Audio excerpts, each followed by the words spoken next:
Chapter 161. When Wan Ziang's letter was delivered, Yi Jioge was staring at the purple mark on his hand. Zishang had been in a deep sleep ever since he ate the shape-shifting bead. He hadn't moved at all, so Yi Jioge didn't know when he would appear. Without a demon snake by his side to ridicule, these days were really unbearably lonely. Yi Jioge sighed, touched the smooth mark, and then began to read the letter sent by Wan Ziang. Just as Wan Ziang was about to leave the city to search for the red clay mark, a thunderous voice came from outside. "Yi Jioge, get out here." Yi Jioge was shocked, and the letter in his hand fell to the ground. Jiudan Pavilion was Dongfang Yao's private territory, and outsiders were forbidden from entering. Even the servants who delivered food were mute. Why did such a loud voice suddenly appear? Yi Jioge listened carefully and realized that after the loud voice finished shouting, there was a loud voice. Li Zijuan's warning and the Crown Prince's sowing discord sounded at the same time. "Brother Honglei, calm down. Before we find out the truth, we can't be sure that Yi Jioge is the murderer. Brother Honglei, you read 3rd Miss Gong's will. There's no one else besides Yi Jioge. Yi Jioge, get out here." The person's voice was even more violent, and he was getting closer and closer to Yi Jioge's house. Yi Jioge calmly put away Wan Ziang's letter, tidied up his appearance and opened the door to take a look. There was a group of people standing at the end of the path. At the front was a violent-looking youth with a long sword on his back, and he was charging towards her aggressively. The Crown Prince was on his left, and he looked as if his plan had succeeded. Li Zijuan was on his right, and he was still trying to persuade the youth. "Brother Honglei, calm down." The youth rushed in front of Yi Jioge like a whirlwind, and sized Yi Jioge up with his large eyes. He asked fiercely, "You're Hong Yu's murderer? Senior Li, who is he? Why is he slandering me the moment he rushed in?" Yi Jioge glanced at the youth and looked at Li Zijuan. "This is Gong Honglei, the emissary from the Spiritualist Alliance. He's also 3rd Miss Gong's brother." Li Zijuan sighed and looked at Yi Jioge with worry. Master's banner could stop the Crown Prince, but it couldn't stop the Alliance's emissary who wanted to avenge his sister. Yi Jioge snorted coldly. Her beautiful eyes flickered with a sharp light as she looked Gong Honglei up and down rudely and said disdainfully, "It seems that the emissary of the Spiritualist Alliance is only SSO. What do you mean?" Gong Honglei's eyes widened. He looked like he was going to draw his sword at any moment. "The Alliance sent you to investigate the evil cultivator murder, but you abused your power to punish me. Is this how the Spiritualist Alliance does things?" Yi Jioge's voice wasn't loud, but it was filled with pressure. It made Gong Honglei speechless. Seeing that the situation was bad, the Crown Prince immediately jumped out and said, "Yi Jioge, you killed someone else's little sister and still dare to say such words. You're going too far." The Crown Prince looked at Gong Honglei and said, "Brother Honglei, this is a crazy evil cultivator.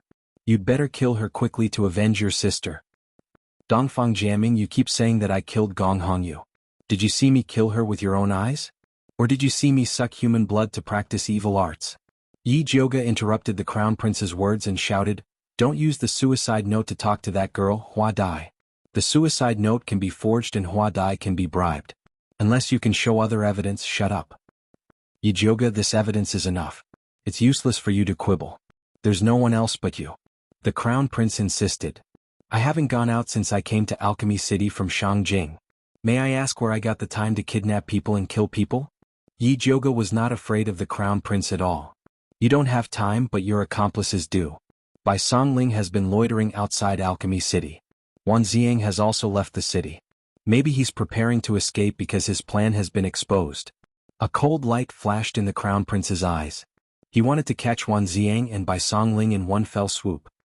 "According to what you're saying, pharmacist Dongfang and senior brother Li placed me here are also evil cultivators?" Yi Jioge raised his eyebrows and looked at Gong Honglei. "The Crown Prince has been bewitched. Other than him, the others are evil cultivators. I advise you to find more people from the Alliance to catch them. You're twisting words and forcing logic." The Crown Prince raised his voice. Before Yi Jioge could reply, Gong Honglei had already shouted, "All of you shut up." He was dizzy from the noise. The thought of rushing in to kill Yi Jioge to avenge his sister had inexplicably disappeared. Gong Honglei was sent by the Alliance as an emissary. Naturally, he wasn't an incompetent person. It was just that he was too excited after seeing his sister's tragic death that he was provoked by the Crown Prince. After calming down, he said to Li Zijuan in a serious tone, "No matter what, Yi Jioge is a suspect and should be locked up in prison. Isn't it against the rules to lock her up here?" Yi Jioga might be a suspect, but she's also a contestant. Without concrete evidence, it's not good to lock her up in prison. In the end, she's still a weak girl. Li Zijuan really couldn't bear to lock the flower like Yi Jioga up in a cold and damp prison. So what if she's a girl? A suspect should be locked up in prison. Gong Honglei only had one thing to say. He didn't need to kill Yi Jioga right now, but he couldn't let a suspect lie comfortably in the courtyard.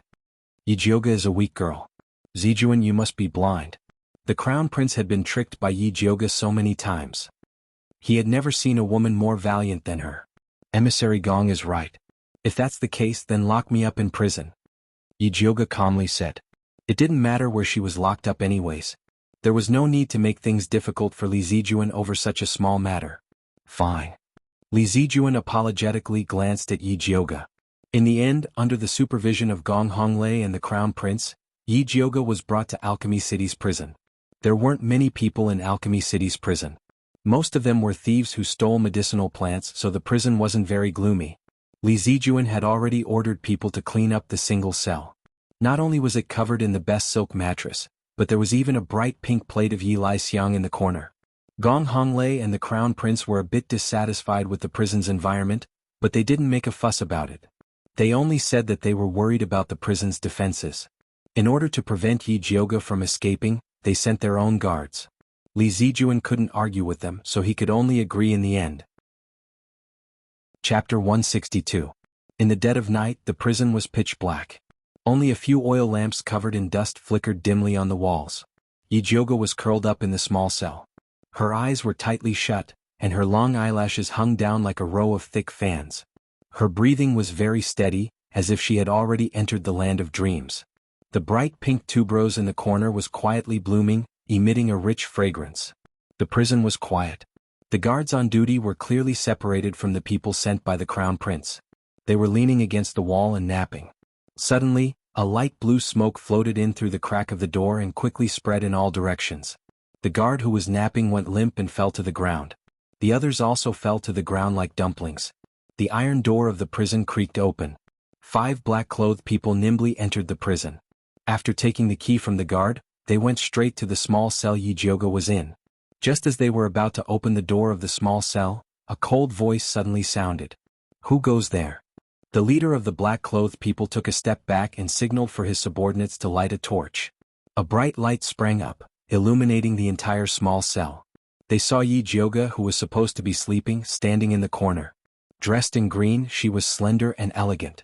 Her appearance was stunning and incomparably elegant. Her limpid eyes were so clear that it seemed as if she had never slept. Miss Yi, we were sent by Lord Wan and Lord Bai to save you. The crown prince wants to kill you. Please come with us. The leader of the black-clothed people said as he tried to open the large lock of the cell. He didn't expect a purple light with lightning to fall on the large lock. If the black-clothed people hadn't withdrawn their hands quickly, they would have been struck by this lightning. Miss, what do you mean by this? The black-clothed people looked up at Yi Jioga. Their low voice was filled with anxiety and disbelief. Yi Jioga hid the purple light in her hands and said to the black-clothed people with a smile that wasn't a smile, "Go back and tell Lord Wan and Lord Bai that I won't leave the prison before this matter is clearly investigated. You'll die if you don't leave." The black-clothed man spoke hurriedly as if in the next moment, the crown prince would rush in and drag Yi Jioga out for interrogation. Yi Jioga said slowly, Dongfang Jiaming doesn't dare to kill me because he wants to keep me as a shield so that the real evil cultivator can kill more spiritualists to practice. So, you can go back without worry and let Sir Wan and Sir Bai investigate the crown prince, Su Junqing, and the evil cultivator of the bloodthirsty sect. If Yi Jioga really believed that this group of men in black was sent by Wan Ziang, then he would really be as stupid as Dongfang Jiaming. The leader frowned when he heard Yi Jioga's words, but he quickly recovered and said anxiously, "Eldest lady, I don't know anything about the crown prince or the evil cultivator. I only know that Lord Wan and Lord Bai asked me to save you, so I have to take you away." Yi Jioga's fingers caressed the pink petals of the fragrant night lily. Her face was even more beautiful than a blooming flower, but the words that came out of her cherry lips were extremely rude. "What if I say no? Then I will have to offend you." The leader's eyes flashed with a cold light. He cut the iron chain with a knife, kicked the door open and rushed in. Yi Jioga raised her fingers slightly, and her fingertips lit up with purple spiritual power. She was about to flick out the lightning spiritual power and the sleeping powder. Unexpectedly, the man in black at the back suddenly raised his knife and very neatly put down all his companions. Internal strife interesting. Yi Jioga held back her spiritual power, and her beautiful eyes fell on the man in black, wanting to see what he was doing. The man in black pulled off his mask, revealing a dark and handsome face with a bit of wild nature. A pair of eyes flashed with a sharp light like a wolf. It turned out to be the medicine tester who disappeared. "You are also the crown prince's man?" Yi Jioga raised her eyebrows and said with a little admiration, "Then you are really ruthless." One had to know that the medicine tester's heart meridian was really broken, and he was seriously injured and could die at any moment. "No, I don't know any crown prince." The medicine tester's voice was a little hoarse, but it was surprisingly pleasant to hear. However, his accent was definitely not from the Thunder Country, but rather from the southern frontier. "Then why did you come find me to repay a debt of gratitude?" If that was the case, then this guy was quite loyal.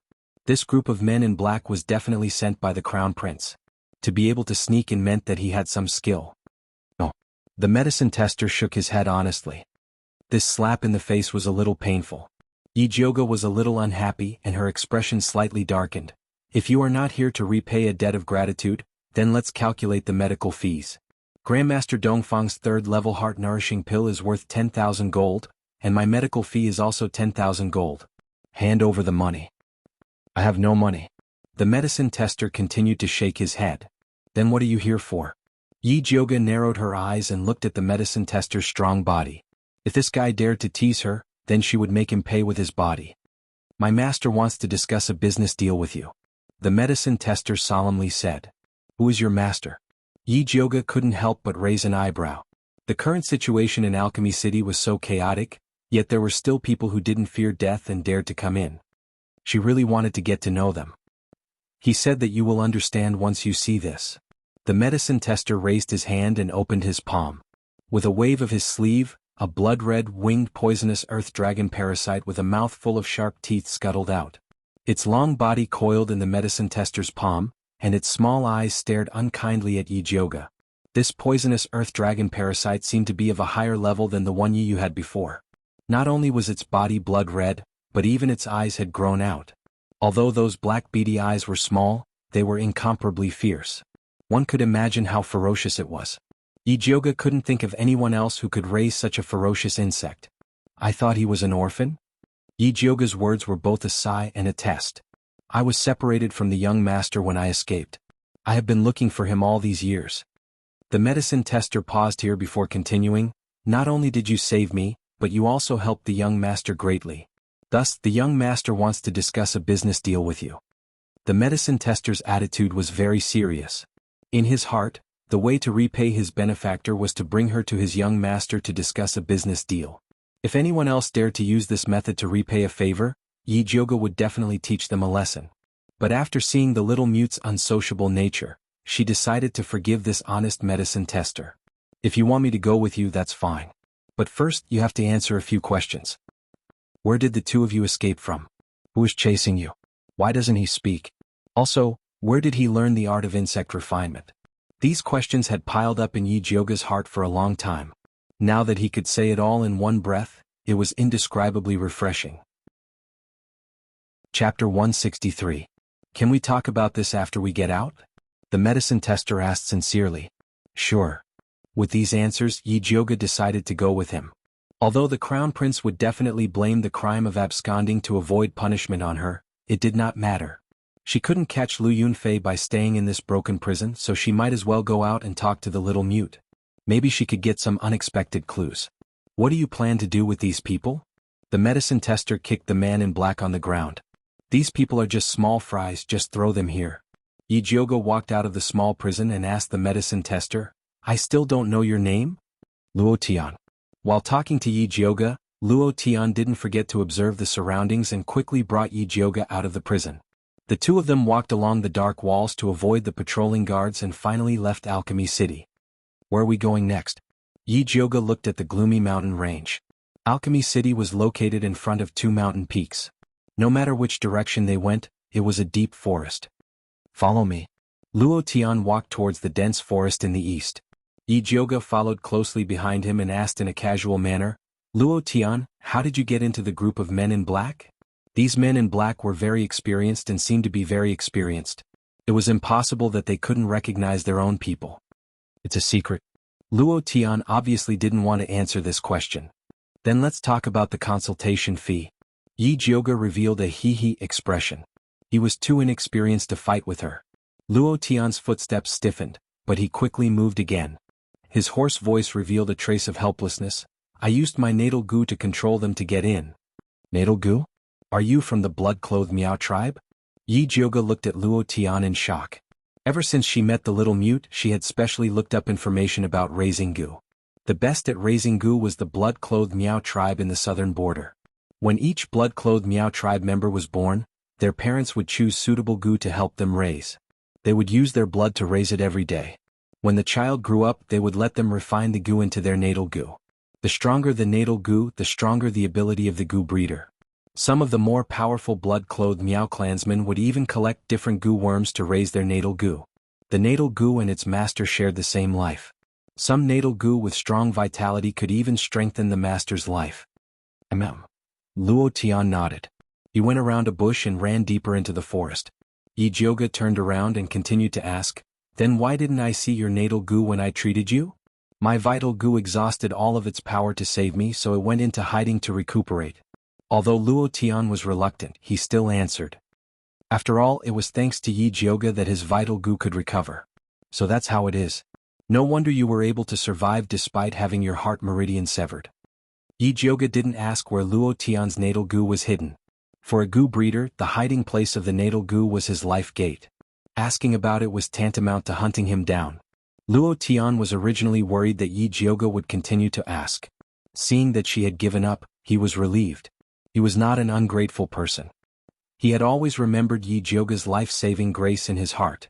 However, to him now, Little Mistress was the most important. No matter what kind of grudge or love, it had to be ranked behind Little Mistress. You blood-clothed Miao clansmen should be very powerful. How could you be hunted down like this? Didn't your clansmen avenge you? Yi Jiuge asked curiously. One must know that the blood-clothed Miao clansmen had strange gu techniques. In addition, they had always been protective and vengeful. No one dared to provoke them. Luo Tian was silent for a long time. Then he said in a deep voice, my clansmen are all dead. Only Little Mistress and I escaped. Yi Jiuge was shocked. She couldn't help but ask, who could kill all of your clansmen? Before Luo Tian could answer, a sharp and ethereal child's voice filled with ruthlessness suddenly sounded in the dark forest. Luo Tian, don't tell her. Master. Luo Tian immediately stopped. Yi Jiuge, on the other hand, raised his head and looked at a pine tree that was so thick that 3 people could wrap their arms around it. Although it was pitch black there, her intuition told her that Little Mute was there. Sure enough, in the next moment, a thin and small black figure floated down from the top of the tree like a falling leaf. It landed in front of Yi Jiuge. Blue cotton clothes, dirty sleeves, messy hair, pale little face, big black eyes, and as usual, terrifying as ever. So you can speak. Then why did you pretend to be mute? Even if he wanted to hide his identity, he didn't have to choose such a difficult method. Because humans are too stupid. A proud child's voice sounded. It was obviously Little Mute's reply to Yi Jiuge's question. But Yi Jiuge looked over. He found that Little Mute, who was supposed to speak, had his mouth tightly shut. His big black eyes were expressionless. That tender little voice sounded like it came from a ghost. To be honest, in this dark forest filled with shadows of trees, this scene was indescribably strange. Those who were timid would die. Little Master's throat can't make sounds. He can only speak through his natal gu. Luo Tian explained. You should feel honored to be able to hear my voice. Such an arrogant voice, coupled with Little Mute's expressionless face, was indescribably strange. Sure enough, Little Mute was right not to speak. Yi Jiuge couldn't help but complain. Little Master, this is not the place to talk. Why don't we change places? Luo Tian sincerely suggested. Although they didn't speak loudly, the forest was too quiet. If someone was eavesdropping, it would be hard for them to find out. Okay, follow me. Little Mute turned around and leaped a few times. He brought Yi Jiuge to a remote small cave. There were burnt ashes and leftover beast bones in the depths of the cave. It seemed to be Little Mute's temporary residence. After Yi Jiuge stood still, he directly asked, Luo Tian said you have a deal to discuss with me? That's right. The proud child's voice sounded again. I will help you deal with the people from Bloodthirsty sect. 1 life in exchange for 100 bottles of spirit beast pills. That's a good plan of yours. Yijioga raised his eyebrows and smiled. Bloodthirsty sect is also your enemy. You're taking revenge for yourself and you want to settle the score with me? Do you really think I'm a fool? How do you know Bloodthirsty sect is our enemy? The proud child's voice was both surprised and angry. Then, he roared at Luo Tian irritably, You told her? I didn't, Luo Tian said helplessly. She tricked you. That's right, Yijioga was tricking him. Chapter 164. You dare lie to me? Little Mute was still expressionless but his arrogant voice was about to explode. I didn't lie to you. Strictly speaking, you're the one who lied to me. Yijioga looked at Little Mute with an accusatory gaze and said without any trace of politeness, I provided you with a place to eat and work, I also used spirit beast pills to exchange for insects, and I even saved the life of your subordinates, yet you schemed to cheat me of my spirit beast pills. Who is the one who is sorry? Yijioga's words were the truth. Even Luo Tian felt guilty after hearing it, not to mention Little Mute. No matter how unreasonable he was, he had to admit that Yijioga was right. If Yijioga hadn't let him raise a poison earth dragon and traded spirit beast pills for insect parasites, his life parasite probably wouldn't have awakened yet, let alone come to Alchemy City. Yijioga saw that Little Mute had loosened up, so he slowly said, Little Mute, since we have a common enemy, then we can be friends. How about we be honest with each other and speak frankly? If you want spirit beast pills in the future, I can give you a friendship price. Spirit beast pills weren't hard to refine but they couldn't be given away for free. Little Mute's indifferent face finally showed some emotion. His arrogant voice was no longer as arrogant as before. He asked, How do you want to be honest? First tell me your name. Yijioga felt that exchanging names was the first step of friendship. Little Mute hesitated before reluctantly saying, My name is Juni Chen. Such a refined name didn't match with Little Mute. No wonder he didn't want to call it that. Do you have an opinion on my name? Juni Chen immediately sensed something was wrong and felt like he was about to explode. No, not at all. Yijioga shook her head and decisively changed the topic. I was thinking you red-clothed Miao people are so powerful, why were you killed by bloodthirsty sect? Juni Chen kept a straight face and didn't make a sound. His black eyes were like 2 black holes, emitting a ruthless and dark aura. It was clear that this memory was very painful to him, so painful that he could go berserk at any time. Yijioga suddenly regretted bringing up Juni Chen's sad memories. She was about to change the topic when Juni Chen said coldly, Luo Tian speak. Yes. Luo Tian answered and then said, The bloodthirsty ancestor of the bloodthirsty sect is a sinister and cunning man. We don't know where he got a kind of spiritual poison that can restrain our Gu technique. He poisoned our drinking water when we were worshipping the Gu god and killed us when we lost our power. Although Luo Tian's words were very simple, the stench of blood contained within still assaulted Yijioga. However, what Yijioga could not figure out was, why would the people from the bloodthirsty sect attack the Blood Cloak Miao tribe? The bloodthirsty sect used blood as their cultivation method. The blood-clothed Miao clansmen used their own bodies to raise Gu. Their blood was not pure, they should not have become their target. Luo Tian hesitated for a moment, but in the end he still revealed the secret of the blood-clothed Miao tribe. So it turned out that their blood-clothed Miao people branch was split off from the southern border. They found a small spirit vein in a mountain peak and set up camp there to cultivate and spread their roots. After more than 100 years of operation, the blood-clothed Miao tribe cultivated the Spider King from the demonic beast Snow Spider. Every generation's leader would sign a contract with the Spider King, asking for its protection. Juni Chen was the son of the previous generation's leader, and was also the most talented genius in raising Gu in the blood-clothed Miao tribe. At such a young age, he had already cultivated his natal Gu to the 5th level. The blood-clothed Miao tribe had high hopes for him, hoping that he could truly subdue the Spider King. Originally, Juni Chen and the Spider King had already cultivated a good relationship, and had started to slowly feed it with blood. Just as he was about to sign a contract with the Spider King, he did not expect an unexpected disaster to befall him. The bloodthirsty ancestor brought his subordinates to attack their camp, and not only did they forcibly occupy the spirit vein, they even imprisoned the Spider King. I see. Yijioga was curious before, where did the Empress get the king poison of the Snow Spider to harm Dongfang Quebec? One must know that the Snow Spider King lived in the Wasteland continent at the eastern border. That was the territory of the demon race, and spiritualists entering there were simply courting death. Now she finally knew that it was from the blood-clothed Miao tribe. Alright, I have answered your question honestly. How do you intend to give me the friendship price for the spirit beast pill?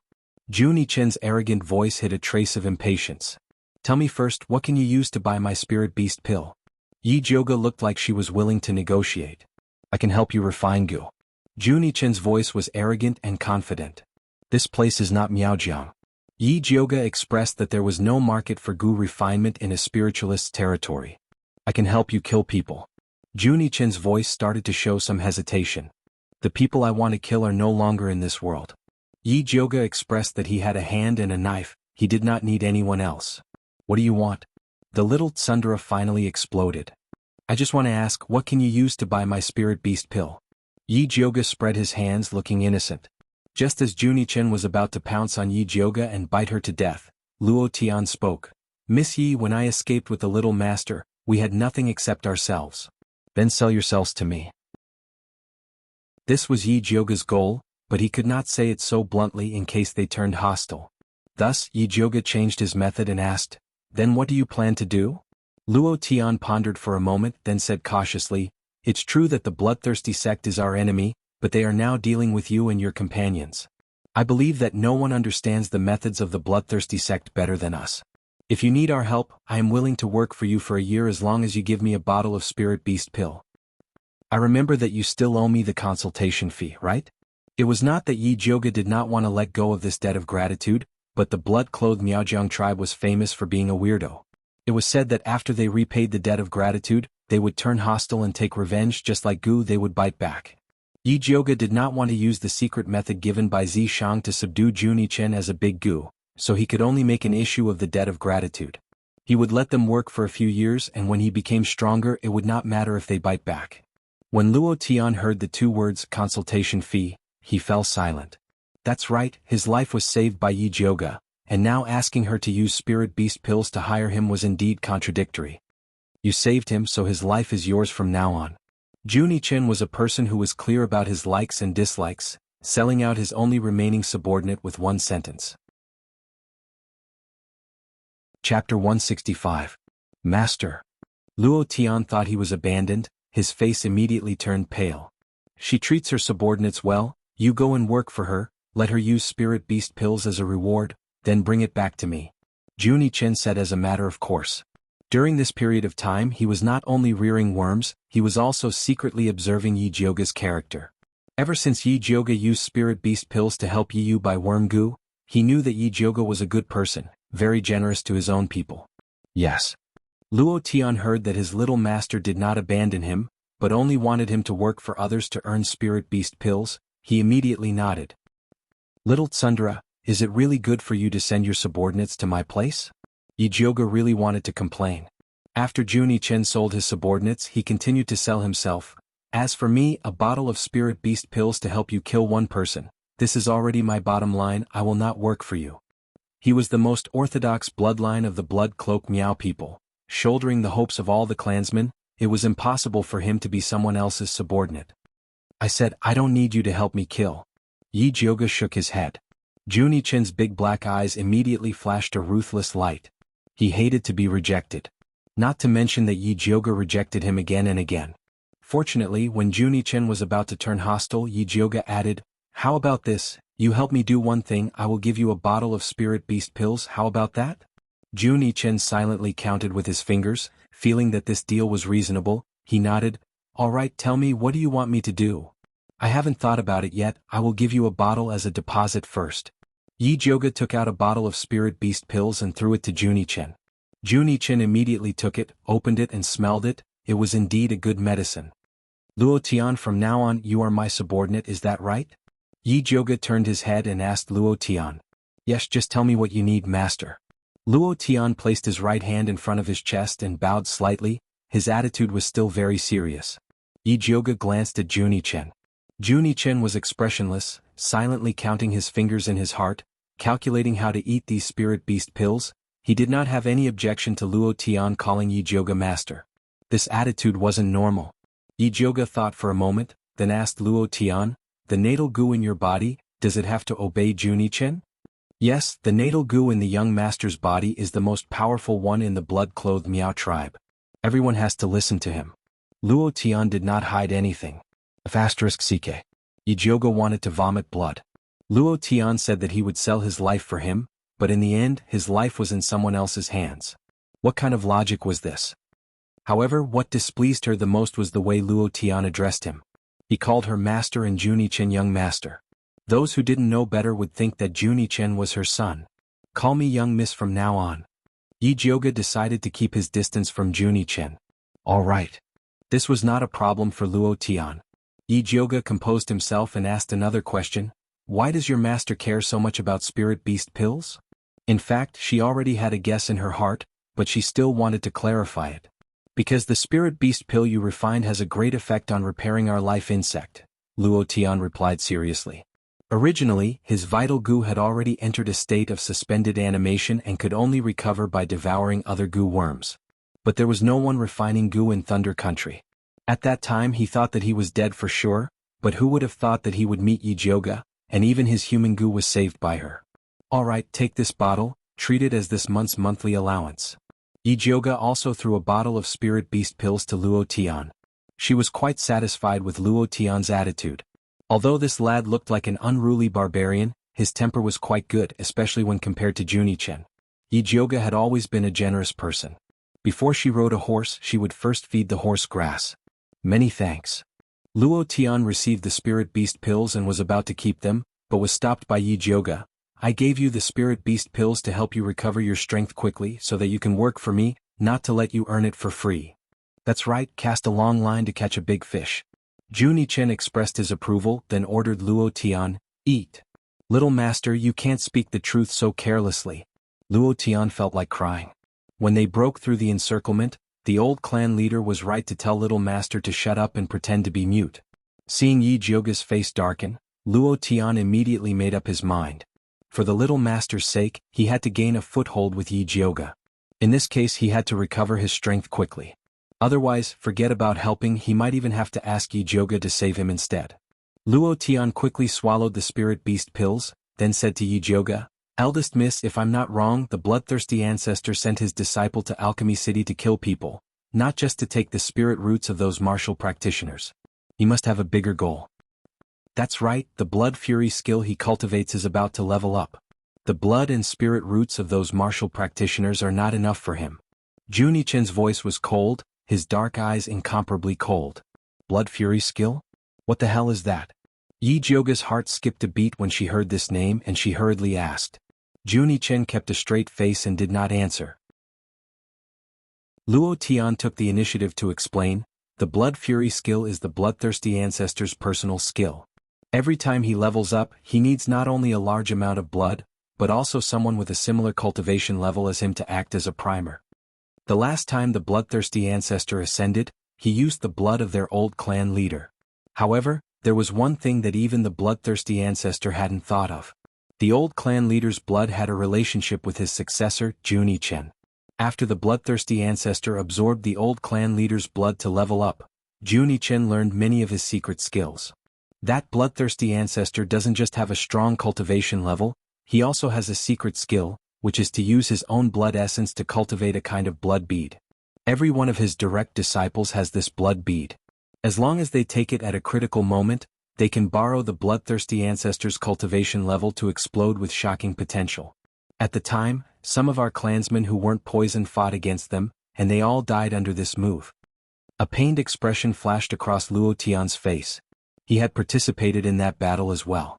That opponent had clearly looked weak, but after he had been knocked down, his cultivation level had suddenly skyrocketed, and he had even ambushed him when he wasn't paying attention. Yijioga's heart immediately jumped. If that was the case, then Bai Songling, Wan Ziang, and Yi Yu were all in danger. Come, let's go find Wan Ziang and the others first, Yijioga said without hesitation. They knew too little about the bloodthirsty sect, and their previous preparations were far from enough. They had to revise their plans. Chapter 166. It was a moonlit night, but the forest was still dark. Yijioga was drawing circles on the ground, thinking about a very important problem. Though she shouted to meet up with Wan Ziang, Bai Songling, and Yi Yu, they weren't in Alchemy City. She couldn't find them. But it wasn't like she couldn't find them. Wan Ziang's letter said that there was red clay on the souls of the dead martial artists. She should be able to find them if she followed this clue. Unfortunately, it was a waste of time. Luo Tian stood to the side, silently guarding Yi Jioge like a statue. On the fifth sigh, she couldn't help but ask, "Eldest miss, I heard that you have a brother called Yi Yu who also has a poisonous earth dragon parasite cultivated by master?" "Yes." Yi Jioge nodded. "Why? Your parasites can communicate with each other?" "If that was the case, it would save her a lot of effort. I can give it a try," Luo Tian said cautiously. "Then hurry up and try."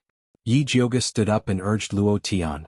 Luo Tian opened his palm, and the red poisonous earth dragon goo ran out of his sleeve and obediently lay on his palm. Luo Tian closed his eyes and mumbled something, but no sound came out. The red poison earth dragon parasite's two small eyes were rolling around, and its body was also moving around Luo Tian's palm. It looked like it was looking for Yi Yu's direction. "Little Junjun, when did you raise this parasite?" Yi Jioge felt that this poisonous earth dragon was not bad. It was stronger than Yi Yu's. If he could get a few for Wan Xiang and the others, he wouldn't have to worry about losing contact. "Don't call me Little Junjun." Junichen was expressionless, but his voice was filled with anger. Junichen is too hard to pronounce. Plus, even the first name makes us seem like strangers. Yi Jioge giggled, not afraid of Junichen's anger at all. To be honest, Junichen's expressionless and angry look was quite cute after a while. "Then call me Little Mute." Junichen held back his anger. For the sake of the spirit beast pill, he endured it. "But you're not mute." Yi Jioge continued to tease Junichen. "Damn woman, how dare you tease me?" Junichen was about to explode. Fortunately, Luo Tian finally opened his eyes and said in a deep voice, "Big Miss, Lil Red has found Yi Yu's location. He's not in a good condition, so we should hurry over." Little Red was the poisonous earth dragon goo in his possession. "Let's go." Yi Jioge couldn't be bothered to tease Junichen anymore. Luo Tian immediately ordered Lil Red, "Go." The red poisonous earth dragon goo spread its cicada's thin wings and flew toward the east. Yi Jioge and the others quickly followed behind it. Dawnfall Peak, in a dilapidated temple that had not been repaired for a long time, the statue of the Earth Lord that was worshipped was already incomparably modeled. The corners of the roof were covered with cobwebs, and there was a thick layer of dust on the ground. Sunlight shone through the hole in the roof, illuminating a small part of the floor in the middle, but the surroundings were still very dark. Yi Yu held his breath and hid in the shadows on top of the roof beam. He still had 2 clear heart pills in his mouth. These were the last of his stock. Ever since he found out that Yi Jioge had been framed by the Crown Prince, he desperately searched for Lu Yunfei, wanting to capture her and bring her to justice to clear eldest Miss's name. With great difficulty he finally reached the vicinity of this dilapidated temple, but he didn't expect to fall into Lu Yunfei's trap and be hit by a sneak attack from behind. At the last moment, Yi Yu snuck into the shadows and silently waited for an opportunity to escape. "Little Yi Yu, be good and open the door." "Quickly open it, big sister wants to come in." Lu Yunfei's sickeningly sweet voice resounded from outside the dilapidated temple. Then there was a loud bang. The wooden door of the dilapidated temple flew up and crashed to the ground, raising a large amount of dust. Lu Yunfei was still dressed in a pink dress, and the hem of the dress was embroidered with colorful butterflies, which danced along with her movements. She slowly walked into the dilapidated temple, her nimble and light footsteps resembling that of a nimble butterfly. That pair of eyes that flashed with a faint red light swept across the dilapidated temple, and she laughed to herself, "Little Yi Yu, quickly come out, big sister will make you very happy." Her words were filled with the feeling of spring, and the whole dilapidated temple was filled with an atmosphere that made people's hearts beat faster. Yi Yu stood in the shadows, and he only felt that Lu Yunfei's sickeningly sweet voice was like a white feather, tickling him from the bottom of his feet all the way to the tip of his heart, and it was unbearably itchy. Especially when Lu Yunfei's sneak attack just now, he could not help but feel a burning sensation on his back. The boiling heat spread from his back to his abdomen, and it was unbearably hot. Yi Yu was very clear that he had been drugged by Lu Yunfei. Unfortunately, his poisonous earth dragon parasite had been injured by Lu Yunfei, and there was no way for her to detoxify it for him.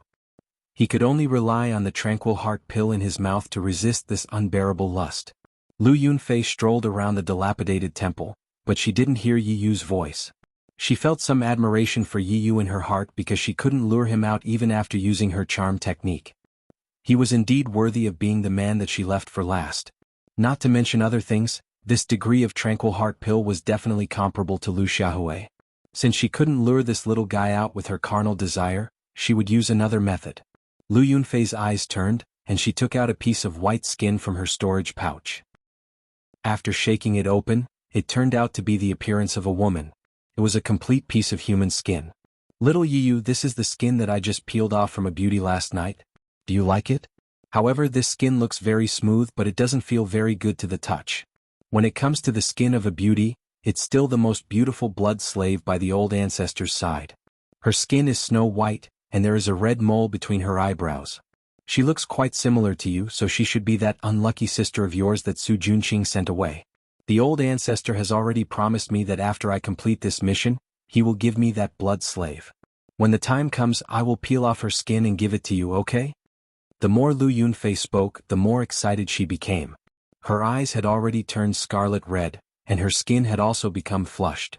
She panted tenderly as she said, "When I think about peeling off your sister's skin, I'm so excited, so happy, so happy. Little Yiyu, do you really want to watch your sister die?" From the moment Lu Yunfei mentioned his sister, Yiyu's nerves had already collapsed into a straight line. Hatred, worry, anger, fear, and other emotions were constantly rolling in his heart, ready to erupt at any time. The tranquil heart pill that was originally in his mouth was accidentally swallowed into his stomach. After the extreme coolness came the extreme fanaticism. Yiyu secretly felt that things were not good. Just as he was about to leave the dilapidated temple, he heard Lu Yunfei's devil-like voice coming from behind him. "I caught my little bunny." Chapter 167. At this time, Yi Jiuge was rushing towards the broken temple with Luo Tian and Juni Chen. Luo Tian followed behind her and spoke while running. "Young miss, didn't you ask the young master when he raised this insect? As far as I know, he raised a batch before coming to Alchemy City, and this is the best one. I refined it with my essence blood." "Luo Tian, do you want to die?" Juni Chen's arrogant voice came down from the tree. He disdained running on the ground with Yi Jiuge and the others, but insisted on jumping on the tree, probably because he felt that it was more cool. "Little master, there are some things that can't be hidden from Big Mississippi." Luo Tian's obscure voice traveled through the whistling wind into Juni Chen's ears. "We can't hide it from her, so we naturally have to tell her the truth. This will deepen eldest Miss's impression of us." "Umph." Juni Chen stepped on a branch unhappily, accepting Luo Tian's explanation. Yi Jiuge was already used to them playing tricks in front of him. She turned around a big tree and continued to ask Luo Tian, "This poisonous earth dragon became like this after you refined it with your blood essence, or are all the ones he raised like this?" "No, these poisonous earth dragon parasites will display different characteristics depending on the person's blood essence. My parasite has opened its eyes. Aside from detoxification, it can also be used for searching. Yiyu's parasite should be as good at hiding as its master." As Luo Tian ran, he carefully introduced his young master's batch of poisonous earth dragon parasites. It had to be said that Juni Chen had already raised the poison earth dragons to a new level. This new batch of poison earth dragon goo would automatically choose a master that was more compatible with their attributes, and the evolved skills would also be more comprehensive. For example, Luo Tian was one of the 2 surviving members of the blood-clothed Miao tribe. Needless to say, he was strong. The poisonous earth dragon goo that he had refined, Xiaohong, not only had eyes and long thorns, it could attack and defend, it also had a very strong offensive ability. "Young miss, do you want to raise one as well?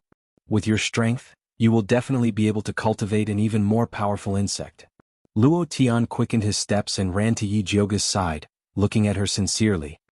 His expression seemed to be saying, "I'm not promoting goo worms but loyalty. If you buy it, yours truly can give you a discount." Juni Chen floated down from the tree and landed beside Yi Jiuge, looking as if he was bestowing a reward.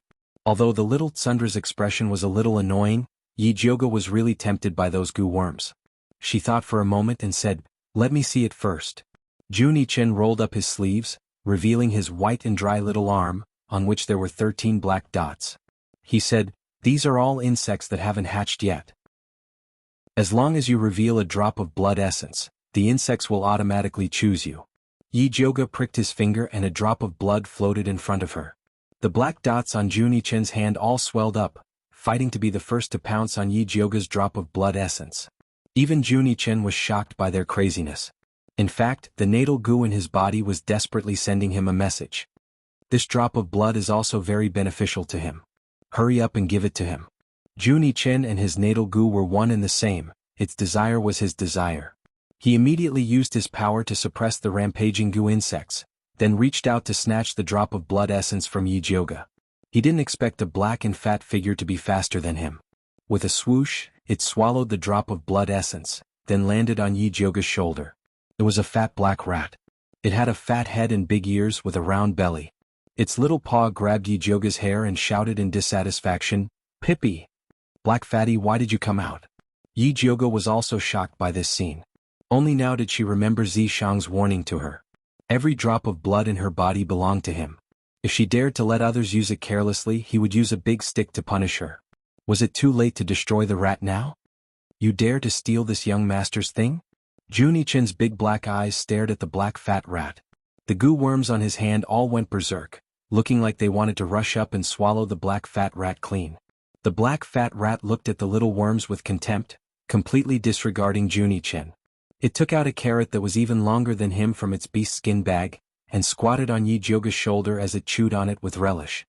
"If you want to fight, then fight later. Don't delay me from saving people." Yijioga didn't even turn his head as he grabbed the black fat rat and stuffed it back into his cloth bag. Junichen lost his target and looked angrily at Yijioga, shouting, "Return the blood essence to me. Return your grandpa, that belongs to me." Yijioga said in a bad mood. He couldn't tolerate this bad temper of stealing things. "You."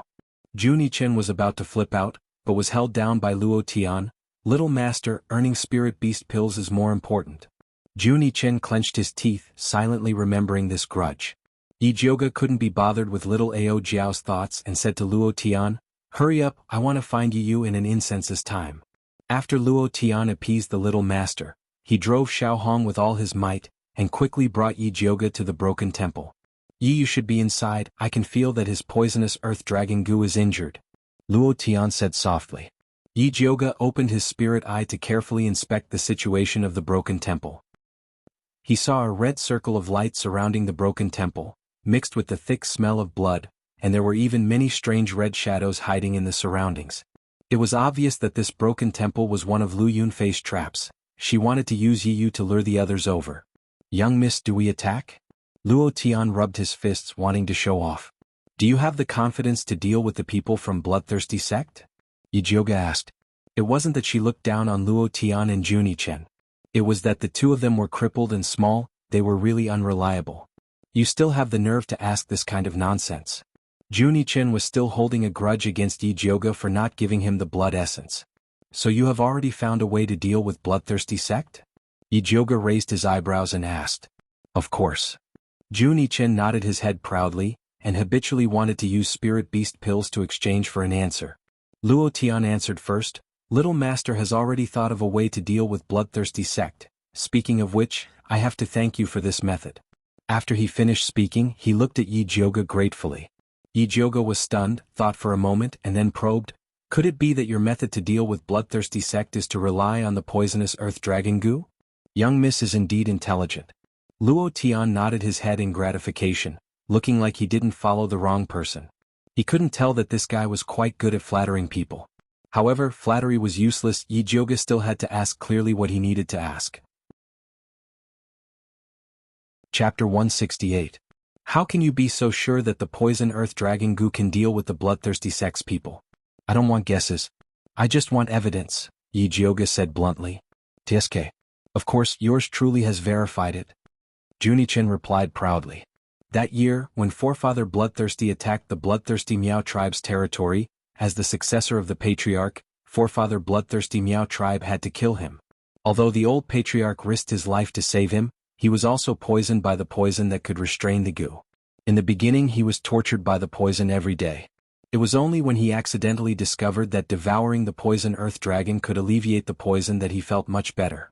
However, there weren't many poisonous earthworms in the wild, and searching for them was a waste of time, so he turned his attention to the cultivation base of the pharmacy. He seized the opportunity and used goo to control an old man in a pharmacy. Finally, he successfully sneaked into the poisonous earth dragon's manor. Because the earth poisonous dragon only had a lifespan of 15 days, the people in the villa didn't care too much about the daily consumption. He finally settled down and quietly detoxified the poison. Later, Yijioga spent money and effort to ask him to help cultivate the advanced version of the poisonous earth dragon, and even used spirit beast pills to pay him, which allowed him to successfully cultivate batch after batch of insects. Very good, I'll take all of them. Yi Jioge waved his hand. If these goo worms could really neutralize the bloodthirsty sex poison, then he wouldn't have to worry about them trying to kill him again. In any case, she didn't have much, but she had a lot of elixirs. I don't want the spirit beast pill. As long as you give me a drop of your blood essence, I'll give all of these goo insects to you. Juni Chen couldn't help but swallow his saliva when he thought of Yi Jioge's delicious blood essence. My blood essence is very precious. Even if you use your natal goo to exchange for it, you won't be able to buy it. Just exchange it for a spirit beast pill. Yi Jioge wished he could dig out the drop of blood essence in the belly of the fat black rat. How could he sell a second drop? If you don't give me the essence blood, yours truly will not sell it. Juni Chen threatened angrily. Up to you. Yi Jioge shrugged and spread his hands. She had 100 ways to deal with people from bloodthirsty sect. However, Juni Chen could only eat the spirit beast pills. He refined himself. Let's see who can last longer. Young master. Luo Tian pressed down on Juni Chen's shoulder again. Now that they had a favor to ask, they would only suffer losses if they were too arrogant. How could Juni Chen not understand this logic? Even if he hated being suppressed by Yi Jioge, he could only helplessly accept his fate. All right, the old price, 1 bottle of spirit beast pills for 1. Sure, but I don't have that many spirit beast pills on hand right now. We'll make the deal after we return to Thunder Country, Yi Jioge said. He planned to give each of them a spare pair when they returned. And Juni Chen was very confident in Yi Jioge's character. All right, now let's talk about how to go in and save Yi Yu. After Yi Jioge had settled Juni Chen, he began to discuss serious matters. Of course we're going to kill our way in. Juni Chen's eyes were filled with murderous intent as he looked at the dilapidated temple. He decided to start with Lu Yunfei and start his path of revenge against the bloodthirsty sect. No. Yi Jioge shook his head. Yi Yu was in Lu Yunfei's hands. If she were to use him as a hostage, it would be very difficult for them to rescue him. It was better to think of a foolproof method while Lu Yunfei did not know their background. For example, luring the tiger away from the mountain, creating a diversion. Whatever you say, miss, we'll do it. Luo Tian took the opportunity to express his loyalty. Yi Jioge had just thought of an idea, so he said, then you guys just do as I say, no problem. Luo Tian nodded calmly. No problem. Juni Chen expressed that as long as he took action, there would be no mistakes. Alright, let's go. Yi Jioge nodded and led Luo Tian and Juni Chen towards the dilapidated temple. Inside the dilapidated temple, light and shadow intertwined. Yi Yu's major acupuncture points were sealed by Lu Yunfei and he was laid flat on the white human skin. TSK. I didn't know that you could run so well. Lu Yunfei was not in a hurry to enjoy her feast. Instead, she touched Yi Yu's smooth and white skin with interest. Her tone was full of pity. It's been a long time since I've met such a beautiful man. I really can't bear to do it. What do you want? Yi Yu's entire body could not move. His eyes shot out a ray of hatred as he stared fiercely at Lu Yunfei. A man and a woman alone in a room. What do you think I want? Lu Yunfei's small hand was placed on Yi Yu's strong chest. She gently kneaded his firm chest muscles, trying to ignite his fire. You shameless slut. Yi Yu had always felt that men who scolded women were not good people. However, when faced with a sinister and cunning snake like Lu Yunfei, he had no choice but to scold her. Is that all you can say? Lu Yunfei smiled coquettishly. Yi Yu's scolding was simply not painful to her. In fact, it was filled with interest. Slut. Yi Yu clenched his teeth. He wanted to scold her until she was bleeding. Unfortunately, he was not good at scolding people. His mouth kept repeating these words. And I like it. Louder. The more Lu Yunfei listened, the more excited she became. She could not wait to tear Yi Yu's shirt into pieces. Then she reached out to pull his belt. Get lost. Don't touch me. Yi Yu really did not want to act like an ignorant girl who was being molested by a pervert. However, when he thought about losing his virginity to Lu Yunfei, this slut, he felt that he might as well die. Moreover, he wanted to have his blood, cultivation and vitality sucked dry. He felt that he might as well die. Not only will sister touch, sister will also eat. Lu Yunfei pulled out Yi Yu's belt. She laughed like a hen that was about to lay eggs. Just as Yi Yu was about to be stripped naked by Lu Yunfei, a red shadow as thick as a thumb silently rushed down from the roof. It rushed towards Lu Yunfei's neck. Lu Yunfei's hand was still on Yi Yu's chest. However, the clothes behind her moved. A purple scorpion drilled into her neck. Its stinger moved and fiercely whipped the red shadow. The red shadow craftily turned around and spat out a sticky red liquid at the purple scorpion. The purple scorpion could not dodge in time. It was covered by the red liquid and could not move. The red shadow flapped its wings and quickly dragged the scorpion away. The entire process was very fast. It only took a few breaths. By the time Lu Yunfei reacted, she discovered that her treasure-seeking scorpion had been stolen. She had obtained that treasure-seeking scorpion by chance. She had spent countless years to raise it to rank 3. It was the time to use it. She had obtained a lot of benefits from the treasure-seeking scorpion. How could she be willing to let it be stolen like this?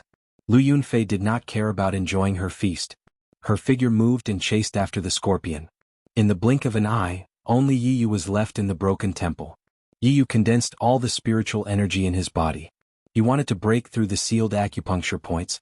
Unfortunately, Lu Yunfei's technique was very strange. He was unable to condense his spiritual energy. Seeing that Lu Yunfei was about to return at any moment, he was so anxious that a thin layer of cold sweat appeared on his body. He almost went berserk. Chapter 169. Just as Yi Yu was about to open his acupuncture point, a few inaudible footsteps came from outside the dilapidated temple. He thought it was Lu Yunfei who came back and almost spat out a mouthful of blood. He didn't expect a familiar figure to walk in. Her green clothes fluttered in the wind, her figure was graceful, her face was delicate and there was a faint fragrance on her body. It was Yi Jioga. Yi Yu, are you okay? Yi Jioga was shocked when she saw Yi Yu's clothes were messy, revealing half of his smooth chest and even his belt was taken off. She didn't come late and caused Yi Yu to sleep with Lu Yunfei, right? I'm fine. Yi Yu's sorry state was seen by Yi Jioga and he wanted to hide in a hole and never come out. Yi Jioga originally wanted to help Yi Yu open his acupuncture point. Seeing that he was not intimate, she was too embarrassed to make a move. She turned around and shouted, Luo Tian, come in for a moment. Luo Tian quickly came in and saw Yi Yu's miserable appearance. He thought that Yi Yu had been done with by Lu Yunfei. He was very sympathetic and reached out to help him open his acupuncture point. Yi Yu regained his mobility and quickly tidied up his clothes. However, his injuries were a little heavy and his movements were a little slow. It was Luo Tian who helped him. Trash. A proud and disdainful voice came from the roof. Little mute? Yi Yu looked up and for a moment, he wasn't sure if it was him who was scolding him. Humph, you have this young master's poisonous earth-dragging goo and you can move stealthily but you were still plotted against by that woman. You're really trash. Juni Chen continued to complain expressionlessly. Yi Yu didn't defend himself in the face of Juni Chen's scolding and said in shame, I was careless. I didn't expect Lu Yunfei to have other helpers. Eat these pills first, then tell me what other helpers she has. Yi Jioga saw that Yi Yu's body was emitting a strong smell of aphrodisiac. She poured out 2 clear heart pills and 1 fire pill for Yi Yu. Yi Yu ate the pill and the dark fire on his body immediately retreated. Then he told the story of how he was plotted against. After he discovered Lu Yunfei's whereabouts yesterday, he stealthily followed her and found out that Lu Yunfei had kidnapped a level 2 alchemist from the alchemy competition. He wanted to save this tier 2 alchemist and let her accuse Lu Yunfei and Su Junqing so that he could clear Yi Jioga's name. He did not expect that the tier 2 alchemist was actually a fake, and had backstabbed him instead. When he was escaping he was hit on the back by Lu Yunfei's palm, so he fled here. Who was that evil cultivator who pretended to be a level 2 alchemist? Yi Jioga asked with a frown. Previously, during the alchemy competition, she had carefully observed the few level 2 pill refiners and did not find any traces of heretic cultivators.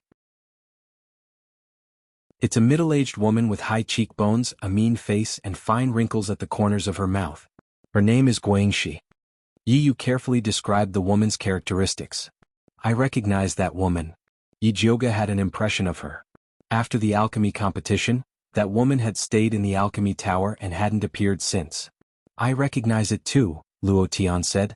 At that time he was the one who tested the medicine on the stage, so he secretly noted down all the tier 2 pill refiners. That middle-aged woman was quite conspicuous, so it shouldn't be that easy to disguise.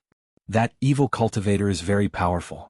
The evil aura on her body was completely concealed, and there was no trace of her disguise at all, Yi Yu repeatedly emphasized. Even you were fooled. It seems that evil cultivator is very good at disguising. If she wants to cause any damage then it will be troublesome. Yi Jioga faintly felt uneasy. Yi Yu had always been good at disguising, and the evil cultivator who could fool him was definitely not simple. "Young miss, why don't we leave this place first? My Xiaohong can't hold on much longer," Luo Tian said with a frown. That purple scorpion had a connection with Lu Yunfei, so he couldn't get rid of Xiaohong no matter what. "You take Yi Yu and leave first, I will meet that Lu Yunfei," Yi Jioga said in a deep voice. She had been tracking down the bloodthirsty sect's evil cultivators for so long, but she had only interacted with Su Junqing. Other than the bewitching art, she didn't know what other tricks the bloodthirsty sect had. She could take this opportunity to meet Lu Yunfei and find out more about the bloodthirsty sect's background. "Young miss, Lu Yunfei has many tricks up her sleeves, but her schemes are not strong. You must be careful," Yi Yu said worriedly. "I am here, what are you afraid of?" Juni Chen said arrogantly. 4-1 we can give it a try. Luo Tian nodded.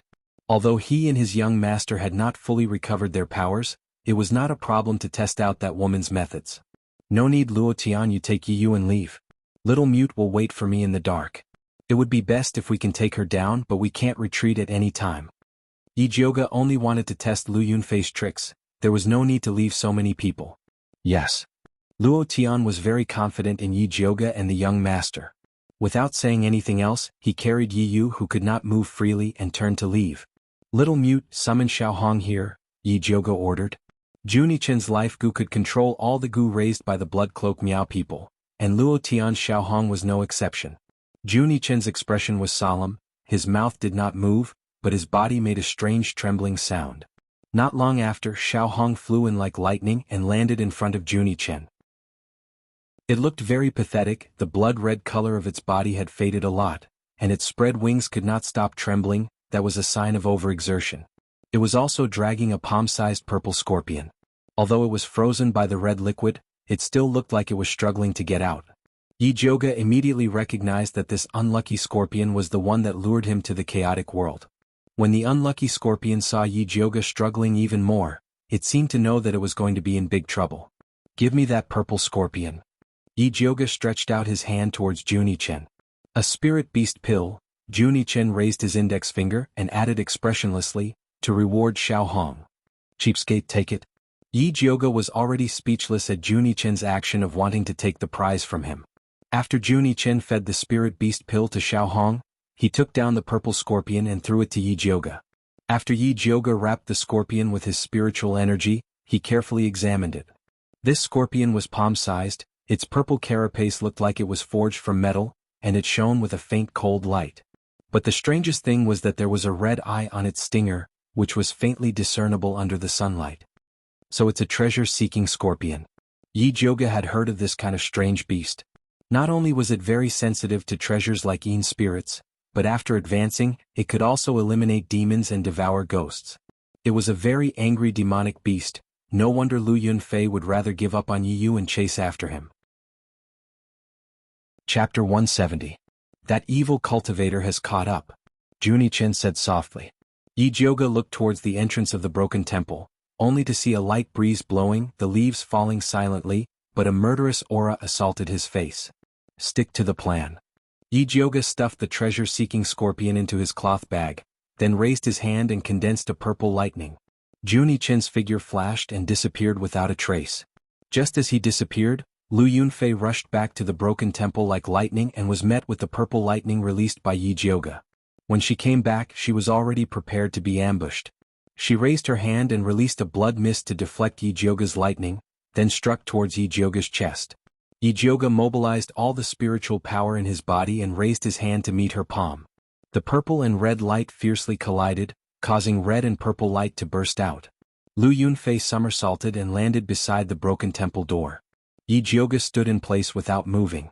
On the surface, Yi Jioga had the upper hand, but in fact she was at a disadvantage. Lu Yunfei's palm wind was very insidious. If it wasn't for her lightning spiritual power having the ability to ward off evil, she would have really been hit. "You are Yi Jioga?" Lu Yunfei stood at the side of the door and sized up Yi Jioga with her big watery eyes. She exclaimed in admiration, "You do have some good looks. You are barely qualified to be my ancestor's blood slave." "You are Lu Yunfei?" Yi Jioga squinted his eyes and looked at Lu Yunfei with contempt, then said with disdain, "You look so vulgar, no wonder you have to use underhanded methods to force yourself on a man. Little girl, you better control your mouth or else you won't even know how you die." Lu Yunfei's face darkened. Although she had heard countless insults, she still had to admit that Yi Jioga's mouth was a bit too vicious. Can't help it, this mouth of mine can't be controlled when I see an ugly woman. Yi Jioga pretended to be distressed. She was originally extremely beautiful, and after obtaining the white bone flame, she had an otherworldly aura. That appearance of using her beauty to commit murder could definitely drive a woman crazy. Although Lu Yunfei wanted to skin Yi Jioga, she was after all, still someone who had seen the world. He suppressed the anger in his heart and asked the two most important questions. Where are my Yi Yu and treasure-seeking scorpion? It's already mine. Yi Jioga smiled proudly, his arrogance exploding. Courting death. An ominous glint flashed past Lu Yunfei's eyes. She had dominated the bloodthirsty sect for so many years, but she had never been humiliated like this. You're the one courting death.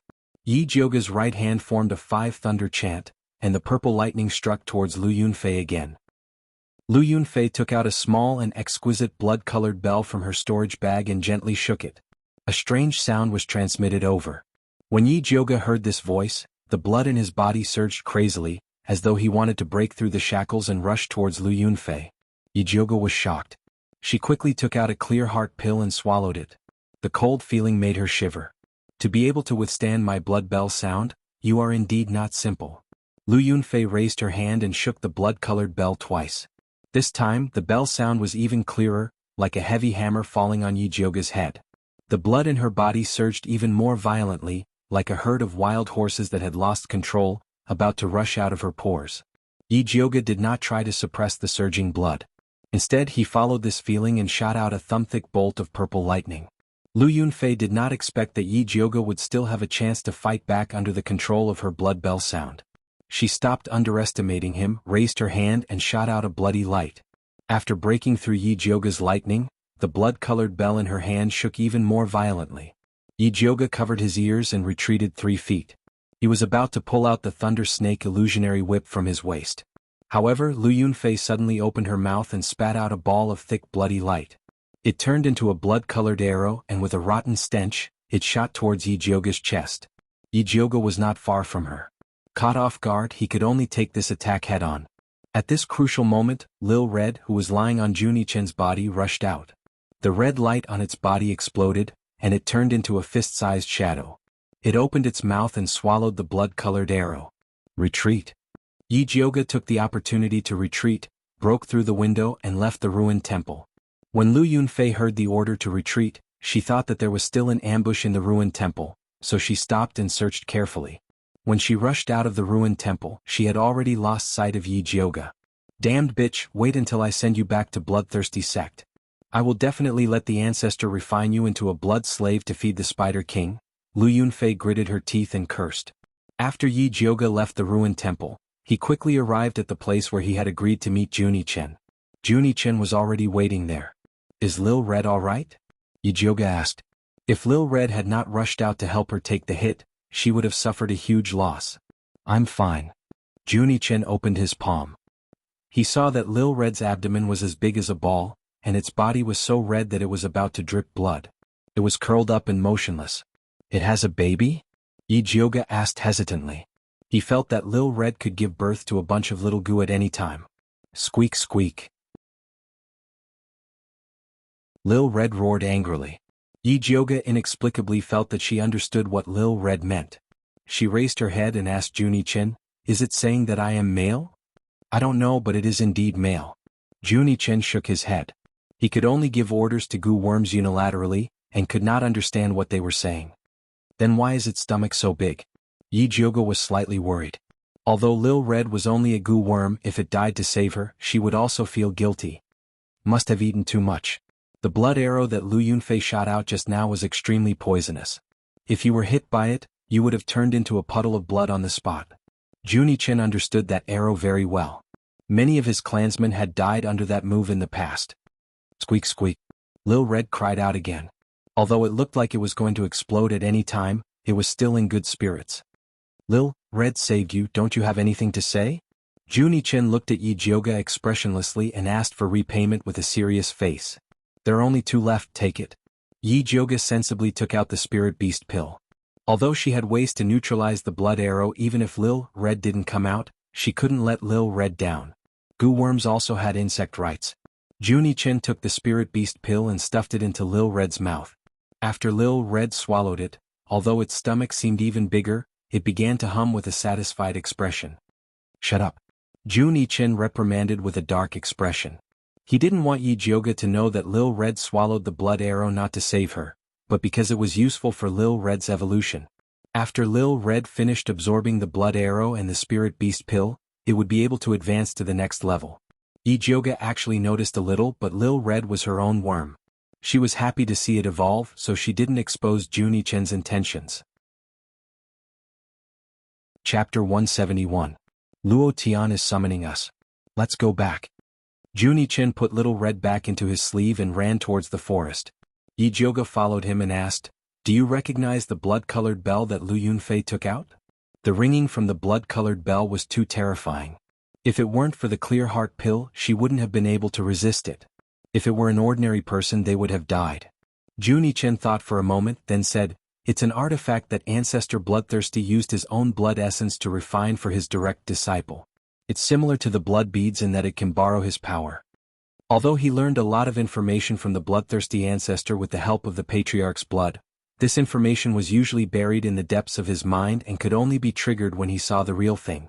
Blood beads, blood bells, blood swords, bewitching art, disguise art. Yi Jioga secretly memorized these methods of the bloodthirsty sect. She planned to record them in a booklet and distribute it to Wan Xiang and the others so that they wouldn't have to take many detours when facing the bloodthirsty sect in the future. The two of them followed the clues left by Luo Tian and finally arrived at a hidden valley before sunset. Turning into the valley, they found a bonfire on the leeward side of the mountain wall, and the faint aroma of barbecued meat wafted in the air. "They're quite carefree." Yi Jioga's tone was a little sour. Anyone who fought to the death with the enemy in a broken temple and came back to find their comrades barbecuing and drinking would not be happy. Junie Chen rarely expressed his approval. At this time Yi Yu, who was squatting next to the bonfire and roasting a rabbit, noticed that Yi Jioga and the others had returned. Just as he was about to get up to greet him, a figure quickly strode towards Yi Jioga. As she ran, she said in an exaggerated tone, "My young miss, you've finally appeared. Alchemy City and Shangjing are in chaos because of you." No one else could have such exaggerated acting skills other than Bai Songling. "Really?" Yi Jioga raised his eyebrows and replied to Bai Songling, "When did I become so important? Why didn't she know?" Bai Songling smiled bitterly and said, "Think about it. Master Yun's granddaughter, the eldest legitimate daughter of the Yi family, and the former fiancée of the crown prince, turned out to be the leader of evil cultivators. Not only did she murder countless spiritualists who came to participate in the alchemy competition, but she also cruelly killed people from the Gong family. After being arrested, she killed people and escaped from prison. Gong Honglei has already sent a message back to the Spiritualist Alliance to list you as the most wanted criminal. Yi Yushuan also posted on the Tianxia board, saying that he wants to cut off his father-daughter relationship with you. The Crown Prince even offered a bounty of 10,000 gold coins for your whereabouts. Su Yufeng and her mother went around saying bad things about you. Those passers-by who don't know what's going on will scold you like you're the greatest sinner in history." Bai Songling was not exaggerating at all. In fact, the current situation was even more serious than what he had said. Alchemists were originally a respected existence. No matter who made a move on them, it would be a huge taboo.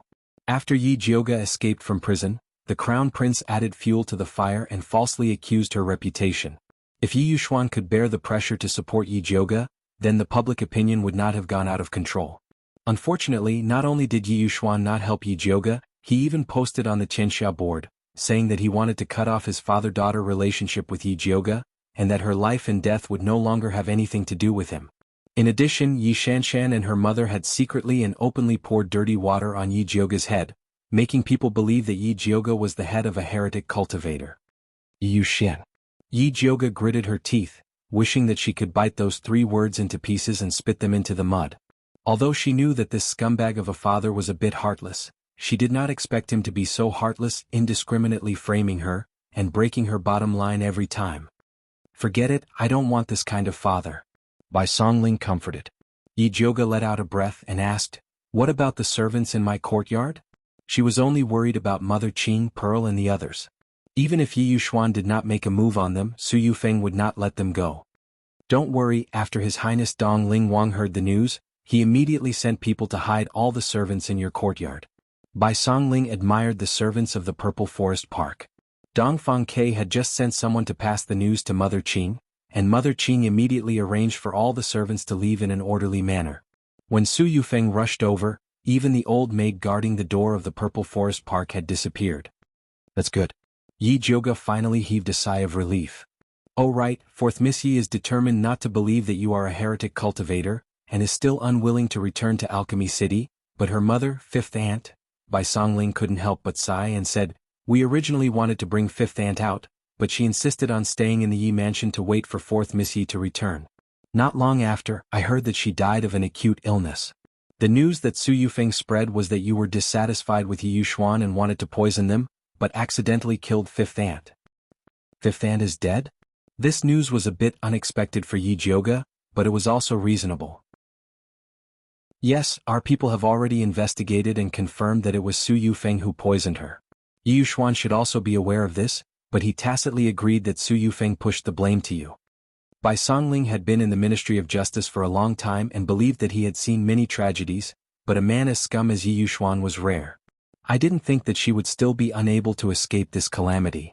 Yi Jioge sighed. She had already done her best to protect Fifth Aunt, but in the end she still couldn't protect her to the end. She only pitied Yi Rui.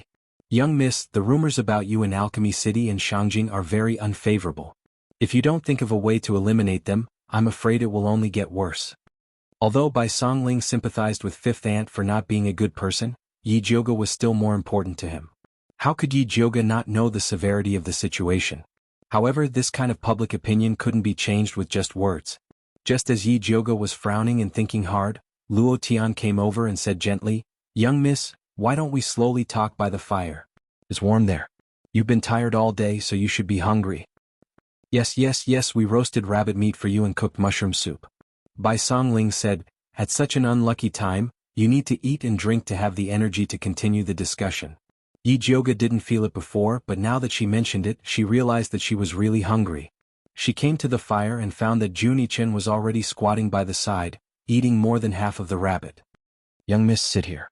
Yi Yu took a roasted golden rabbit from the fire rack and handed it to Yi Jioge. Yi Jioge took a bite. The taste was really good.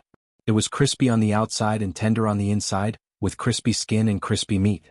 In addition to the roasted meat, there was an iron bowl on top of the fire cooking soup. White mushrooms floated in the soup and it smelled quite good. While Yi Jioge was eating, Bai Songling squatted beside her and continued the previous topic. "After you leave the prison, you're already the head of the evil cultivators. Lu Yunfei and Su Junqing will definitely take the opportunity to kill those spiritualists and push the blame on you." Chapter 172. Don't worry about those rumors. When the truth comes out, the situation will change. The most important thing now is to expose Lu Yunfei, Su Junqing, and the Crown Prince's true colors. "How is Brother Wan?" Yi Jioge asked. Now that she had been splashed with dirty water, Wan Zieng must not be any better.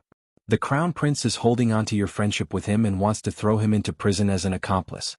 Fortunately, Master Dongfang is wise and didn't listen to the Crown Prince's nonsense. However, Wan Zieng's military power has been taken back. Before the truth comes out, he has to avoid arousing suspicion. The Crown Prince's men are watching him every day so he can't find you. Fortunately, I've been running around outside and never entered Alchemy City. That's how I managed to avoid the Crown Prince's attack." Bai Songling explained the situation in Alchemy City. Alchemy City was divided into 3 factions. The Crown Prince and Gong Honglei's faction believed Yi Jioge was the murderer. Wan Zieng and Yi Rui didn't believe Yi Jioge was a heretic. Dongfang Yao and Li Zijuan remained neutral. "You're missing one faction." Yi Jioge added, "Su Junqing and Lu Yunfei are also one faction, and the most important one." "You're right." Bai Songling nodded and looked at Yi Yu. "You brat, you've been following Lu Yunfei for so long and you still haven't found anything." "Don't blame Yi Yu. I just exchanged a few moves with Lu Yunfei. Her methods are indeed powerful." Yi Jioge drank a mouthful of soup and told them about his fight with Lu Yunfei. When mentioning the blood bell sound, she emphasized, "If you see her take out a blood bell, it's best to knock it off immediately. If you can't, then leave immediately. Because her bell sound has a limited range, the closer you are, the greater the effect." She had personally tested this against Lu Yunfei when she was fighting against him. Yi Yu and Bai Songling quickly noted this down. Next, you must keep an eye on the remaining 2 rank 2 pill masters. If I'm not wrong, Lu Yunfei will make a move against them. Yi Jioge had this guess when he heard Yi Yu say that the demonic cultivator disguised as a middle-aged woman, Guanxi. Just keeping an eye on them is not enough. It would be best if we can make contact with them and have them cooperate with us to capture the heretical cultivator, Luo Tian said solemnly. Brother, you're right. Wan Xiang's men have been keeping an eye on the crown prince, but they still made a mistake. It's better to ask them to be more vigilant and report to us as soon as they find any abnormalities. Bai Songling agreed. During this period of time, he had been tracking down the spiritualists who were killed along the way. He realized that they were killed because they were not vigilant enough. They had either fallen for Lu Yunfei's honey trap, or they had been deceived by someone they knew. All of them had died unjustly. Juni Chen, who had been silent all this while, suddenly said, "Don't forget the ultimate goal of the evil cultivators. You're saying that they're looking for someone with a similar cultivation base as Forefather Bloodthirsty?" Yi Jioge didn't think it was possible. According to the information provided by Juni Chen and the others, Forefather Bloodthirsty was about to break through High Spirit Master and enter Great Spirit Master. Dongfang Yao was the only one in Alchemy City who fulfilled this condition. That old man looked withered, but after staying in Alchemy City for so many years, he wasn't a simple character. He wouldn't be tricked so easily. It's never wrong to be careful. Luo Tian's expression was gloomy. Back in the day, the Blood Cloak tribe was even more powerful, but they were still annihilated by Forefather Bloodthirsty. I'll write a letter to Li Zijuan later and have him give it to Grandmaster Dongfang. Yi Jioge felt that Luo Tian was right. It was always better to be careful. Bai Songling sneaked up to Juni Chen and said, "Little mute, I heard you have quite a few parasites on you. Sell one to me." Ever since he heard from Yi Yu that these parasites could fight against Bloodthirsty's poison, he couldn't wait to get his hands on one. Juni Chen expressionlessly stared at Bai Songling with a strong sense of resistance. He hated this talkative fellow. "Give him one," Yi Jioge said. She had already decided on all of Juni Chen's parasites, so she had the most say in this matter. Essence blood. Juni Chen unwillingly raised his sleeve to reveal the parasites on his arm. "Here." Bai Songling happily squeezed his finger open and handed over a drop of essence blood. Soon a black dot flew over. After absorbing Bai Songling's essence blood, it quietly lay on his palm like a chicken. "It will hatch tomorrow." Juni Chen put down his sleeve. "So long?" Bai Songling frowned and then asked, "What will the parasites look like? Will they be as powerful as Yi Yu's?" "I don't know. This new batch of parasites will evolve according to their master's characteristics." Juni Chen was a little impatient. "I'm so awesome, the parasites I raise won't be too bad." Bai Songling was full of confidence. She then moved to Yi Jioge's side and said, "When the time comes, give me a few bottles of spirit beast pills to raise parasites. 500 taels of silver per bottle, thank you," Yi Jioge said bluntly. The elixirs she gave before were all one-time use. Now that they wanted to use spirit beast pills to raise parasites, she couldn't afford it. "TSK 500 taels. Alright, I'll take one first." Although Bai Songling's heart ached, in order to raise a good parasite to save his life, he had to buy it no matter how expensive it was. "I don't have any elixirs with me now. Let's talk about it later." Yi Jioge secretly decided to go back and refine spirit beast pills in batches. "All right." Bai Songling nodded. "Oh right, Yi Yu, how's your parasite?"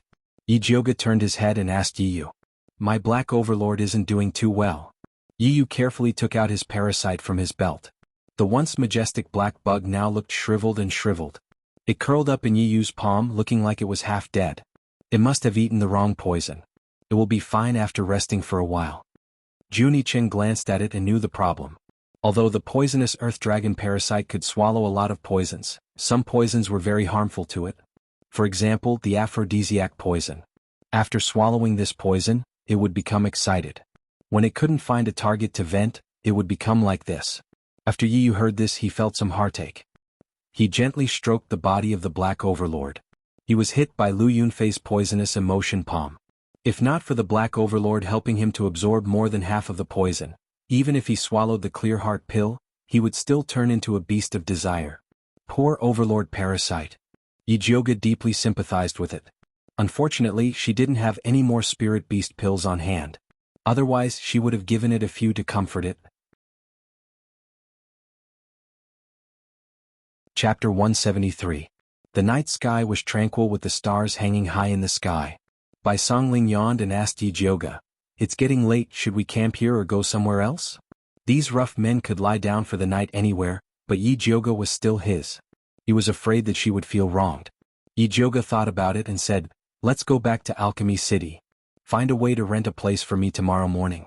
I want to refine some tranquil heart pills and a few bottles of spirit beast pills." These insects needed pills to heal, so it was better for her to refine some as a backup just in case. "Sure, His Highness has a secret hideout in Alchemy City. I guarantee that the Crown Prince won't be able to find out." Bai Songling couldn't help but admire Dongfang Kei's foresight. Dongfang Kei had secretly set up several strongholds in Alchemy City before the competition. Now they finally came in handy. "Then let's go." Yi Jioge stood up. Luo Tian extinguished the bonfire. Yi Yu dug a hole to bury the leftover rabbit skeleton. Bai Songling cleaned her precious iron bowl and put it away. There was still 2 hours until daybreak. Yi Jioge, Bai Songling, Luo Tian, and Yi Yu had to disguise themselves or else they would be captured. Disguising was also a necessary skill for Yi Yu. He painted his face yellow, and after a few fiddles, he turned into an ordinary young man. Dressed in coarse blue clothes, he looked like a servant from a rich family. Luo Tian, on the other hand, painted his face black and pretended to be a silent guard. Bai Songling put on a slanted eyebrow and a goatee. He wore a sapphire blue robe and instantly became a rich landlord. At first, Bai Songling suggested that Yi Jioge pretend to be a landlady and become his wife, but Yi Jioge refused. She had already made up her mind. She rubbed some medicinal powder on her face and turned into a middle-aged woman with high cheekbones, a mean expression, and fine wrinkles on the corners of her mouth. "You look like Guangxi." Yi Yu frowned.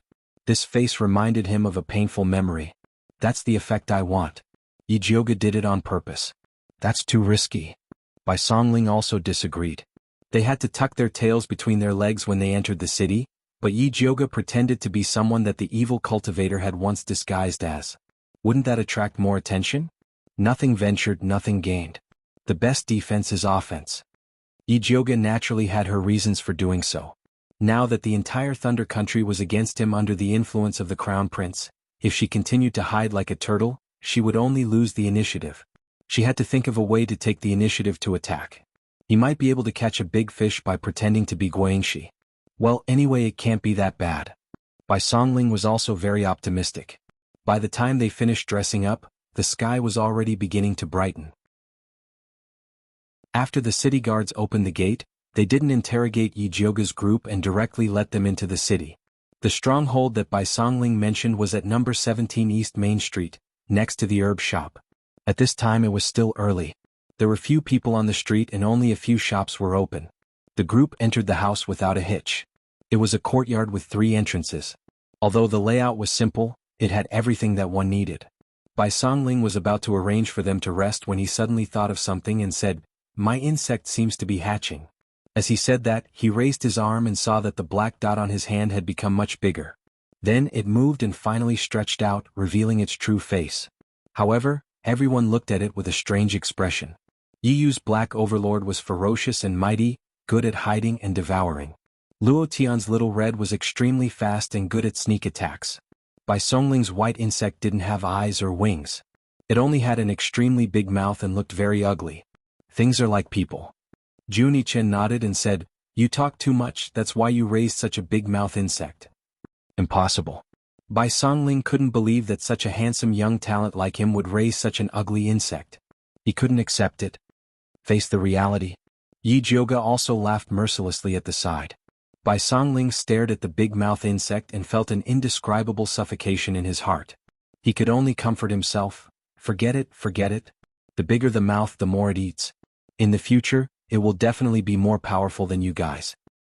And I really appreciate your attitude of deceiving yourself. Yi Yu said very seriously. Get lost. Bai Songling glared at Yi Yu, then licked his big face and went to Yi Jioge's side and said, "Later, help me refine a few bottles of spirit beast pills. I don't believe that my big mouth will always be so ugly." He had already made up his mind to cultivate his big mouth into the world's #1 insect. As long as you can afford it, you can have as much as you want. Yi Jioge said very generously. Me too. Junichen's small face was stiff as if saying, "Don't forget me." "Do you have money?" Yi Jioge mercilessly attacked him. Junie Chen stared at him and said, I'm doing things for you. Let's talk about it after it's done. Yi Jioga waved his hand and said to Luo Tian and Bai Songling, I'll go out to buy some herbs and then go into closed-door cultivation to refine pills. Don't stay here, hurry up and investigate the whereabouts of the remaining 2 rank 2 alchemists. It would be best if you can find out the whereabouts of Guangxi. If she's fine, it would be best. Yu, your injury has not healed yet. Stay by my side and take care of me. Yes. Luo Tian and Bai Songling received their task and left together. Junie Chen also followed Luo Tian and left. Yi Jioga counted the money and left the house with Yi Yu, ready to buy some herbs. The originally bustling herb shop looked a little deserted today, and the shop assistants all looked listless. Yi Jioga picked the biggest herb shop and walked in. The moment the shop assistant saw her, he quickly greeted her enthusiastically, Guest, what do you want? I want to buy some herbs. After Yi Jioga handed over the purchase list, she asked casually, I see that there are very few people on the street. Is the herb business not good during this time? Hey, don't say it. It's all because of the evil cultivator. That evil cultivator killed many people who came to do business here. Who dares to come here now? The shop assistant said while picking up the herbs. It said that the evil cultivator leader was killed by Master Yun's granddaughter Yi Jioga. I don't know if it's true or not. Of course it's true. I heard that even her father announced that he was no longer her father's daughter. Another shop assistant said. Yi Jioga didn't care about these rumors, but Yi Yu's face turned cold and said, Don't talk nonsense without evidence. The shopkeeper standing behind the counter immediately scolded the 2 shop assistants. Have you finished picking up the herbs? You talk too much. I invited you here to work, not to gossip. The 2 shop assistants did not dare to say anything more. They quickly picked up the herbs and enthusiastically sent Yi Jioga away. Yi Jioga had just left the pharmacy with the medicine bag when Yi Yu whispered behind her, Someone is following us. Chapter 174. Who's following us? What's their cultivation level? Yi Jioga lowered his voice and asked. Should be an advanced spiritualist. They're very cautious. Yi Yu answered. If it wasn't for his natural sensitivity towards tracking, he probably wouldn't have noticed. Let's find a chance to take him down. Yi Jioga said as she looked around. They were currently on the busiest street in the herb store. Although the evil cultivator's killing caused business to drop, there were still more people than other streets. In particular, there was a free market in front of them that sold spiritual herbs picked by the city's residents. There were quite a lot of good stuff. Many low-rank alchemists were there with their followers. It was very lively with people coming and going. Yi Jioga had an idea, so she turned around and walked towards the market. After turning left and right, she walked into a small alley. During this process, Yi Yu and Yi Jioga were already separated from each other by the crowd. Yi Jioga kept walking along the dirty alley. The further she went, the more secluded it became. At this time, she could feel someone following her. The aura was very well hidden. If she didn't look carefully, she wouldn't have noticed. When she reached a dead end filled with junk, she turned around and asked, Friend, why don't you come out and have a good talk? The person didn't make a sound. The alley was dead silent. Since you don't want to come out, don't blame me for being rude. Yi Jioga raised her finger and a purple lightning shot towards the pile of wood in the corner of the alley. A black figure sprang out from the pile of wood and ran out of the alley. Yi Yu was already prepared. He came out from the shadow and raised his hand to shoot 2 gray spiritual lights to force the black figure back. The black figure landed in front of Yi Jioga and revealed his face. It was a young man with a very unique appearance. It's you? Yi Jioga looked at the person's braided hair and black and red robe. He remembered that the person was a rank 2 alchemist. He was a prince from a remote country in the west. He seemed to be called Yangsen. You recognize me? Yangsen's light brown eyes sized up the disguised Yi Jioga. There are only a few rank 2 alchemists in the city. It's not strange that I recognize you. But why are you following me? Yi Jioga asked with a stern face. Because you look like a friend of mine, Guangxi. Do you recognize her? Yangsen's attitude was calm but his tone was full of probing. I don't. Does she look like me? If there's a chance we can get to know each other. Yi Jioga was expressionless. There's no chance. Yangsen shook his head and said word by word, she's dead. She was killed by an evil cultivator. Yi Jioga couldn't help but raise his eyebrows in surprise. Guangxi was really dead. However, a second-rank alchemist was killed by a heretical cultivator in Alchemy City.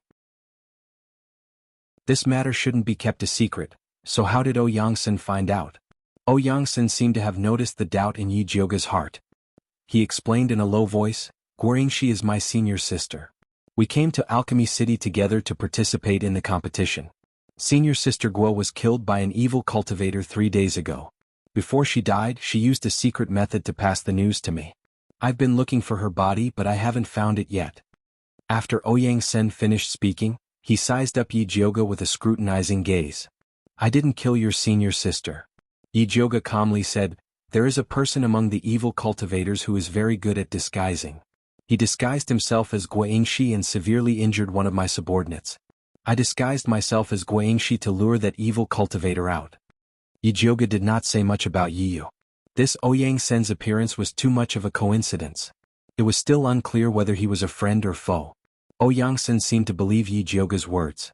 After a moment of silence he asked again, since you're investigating the evil cultivator, do you know the whereabouts of Yi Jioga? Do you also think that Yi Jioga is the leader of evil cultivators? Yi Jioga asked. Yangsen was silent for a moment before saying, if she's the head of the evil cultivators she won't be able to escape Grandmaster Dongfang's eyes. Yangsen was also very sensitive to the aura of evil cultivators. That's right, Yi Jioga is only a scapegoat. The real evil cultivators are from the bloodthirsty sect. They are still running rampant in Alchemy City. If we don't catch them soon, more spirit cultivators will be harmed in the future. To be honest, you were too rash this time. If I was the evil cultivator disguised as Guangxi, you would already be dead. Yi Jioga disagreed with Yangsen. I have my own way of identifying evil cultivators. In fact, I've already seen the evil cultivator who disguised himself as senior sister. Yangsen's words were shocking. If he was sure that Yi Jioga wasn't a heretical cultivator, he wouldn't have dared to follow him. Yi Jioga's eyes lit up and immediately asked, where is that evil cultivator? In a tavern on the Western Street. I often went there to drink during that period of time. He must have purposely waited there for me to take the bait. Yangsen recalled the situation at the time. The evil cultivator's disguise was too perfect. If he didn't already know that senior sister was dead, perhaps he really would have fallen for it. Since he hasn't succeeded yet, he probably won't give up on you. You're in danger right now. Do you want to cooperate with us? Yi Jioga acted like he was trying to kidnap Little Red Riding Hood. Are you sure you can deal with those evil cultivators? Yangsen didn't believe him. Although he really wanted to avenge his senior sister, he didn't want to throw his life away. Yi Jioga calmly said, you have no other choice. Of course she was confident in dealing with heretical cultivators. However, she and Yangsen were still testing each other, so there was no need to tell him her trump card. Yangsen's expression constantly changed. It was clear that he was struggling inside. He knew very well that he was being targeted by heretical cultivators. He would have to face them sooner or later. Senior sister Guo's cultivation was higher than his, but she still died in the hands of a heretical cultivator. Needless to say, he would die. Even so, he could not afford to easily believe that the two spiritualists in front of him were obviously in disguise. You don't have to make a decision in a hurry. This communication talisman is for you. If you need anything, let us know immediately. We'll rush over to save you. However, heretical cultivators have always been strange. It's better to take the initiative than to be attacked. Think about it carefully. Yi Jioga took out a communication talisman. This thing was expensive.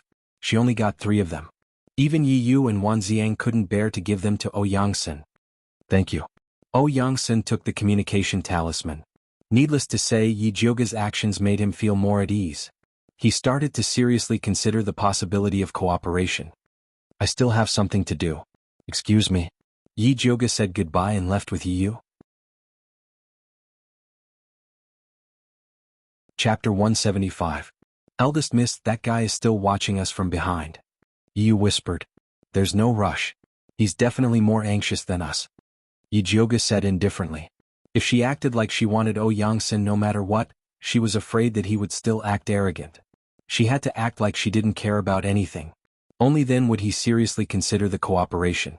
How about I go watch him? Yi was a little worried. There were only 2 second-rank alchemists left in the city. If Yangsen was also killed, it would be even more difficult for them in the future. That's fine, but you have to be careful. If you meet Lu Yunfei again, take more pills. Big Sis doesn't have anything, but I have a lot of pills. Yi Jioga stuffed a few bottles of Clear Heart pills and Passion Fire pills into Yi Yu's hands. In fact, Yi Yu's stealth was very good. It was just that Lu Yunfei's charm technique was too strong. A hot-blooded young man like him was easily affected by her. Yi Yu awkwardly took the pills. Previously he was a little distressed about the pills. He wouldn't use them unless it was absolutely necessary. If he could take a few in advance, he wouldn't be so easily bewitched by Lu Yunfei's charm technique. After Yi Jioga and Yi Yu separated, they took a few more turns and changed their clothes again before returning to the stronghold. They found that Luo Tian and Juni Chen were already back. "Eldest miss, were you being followed?"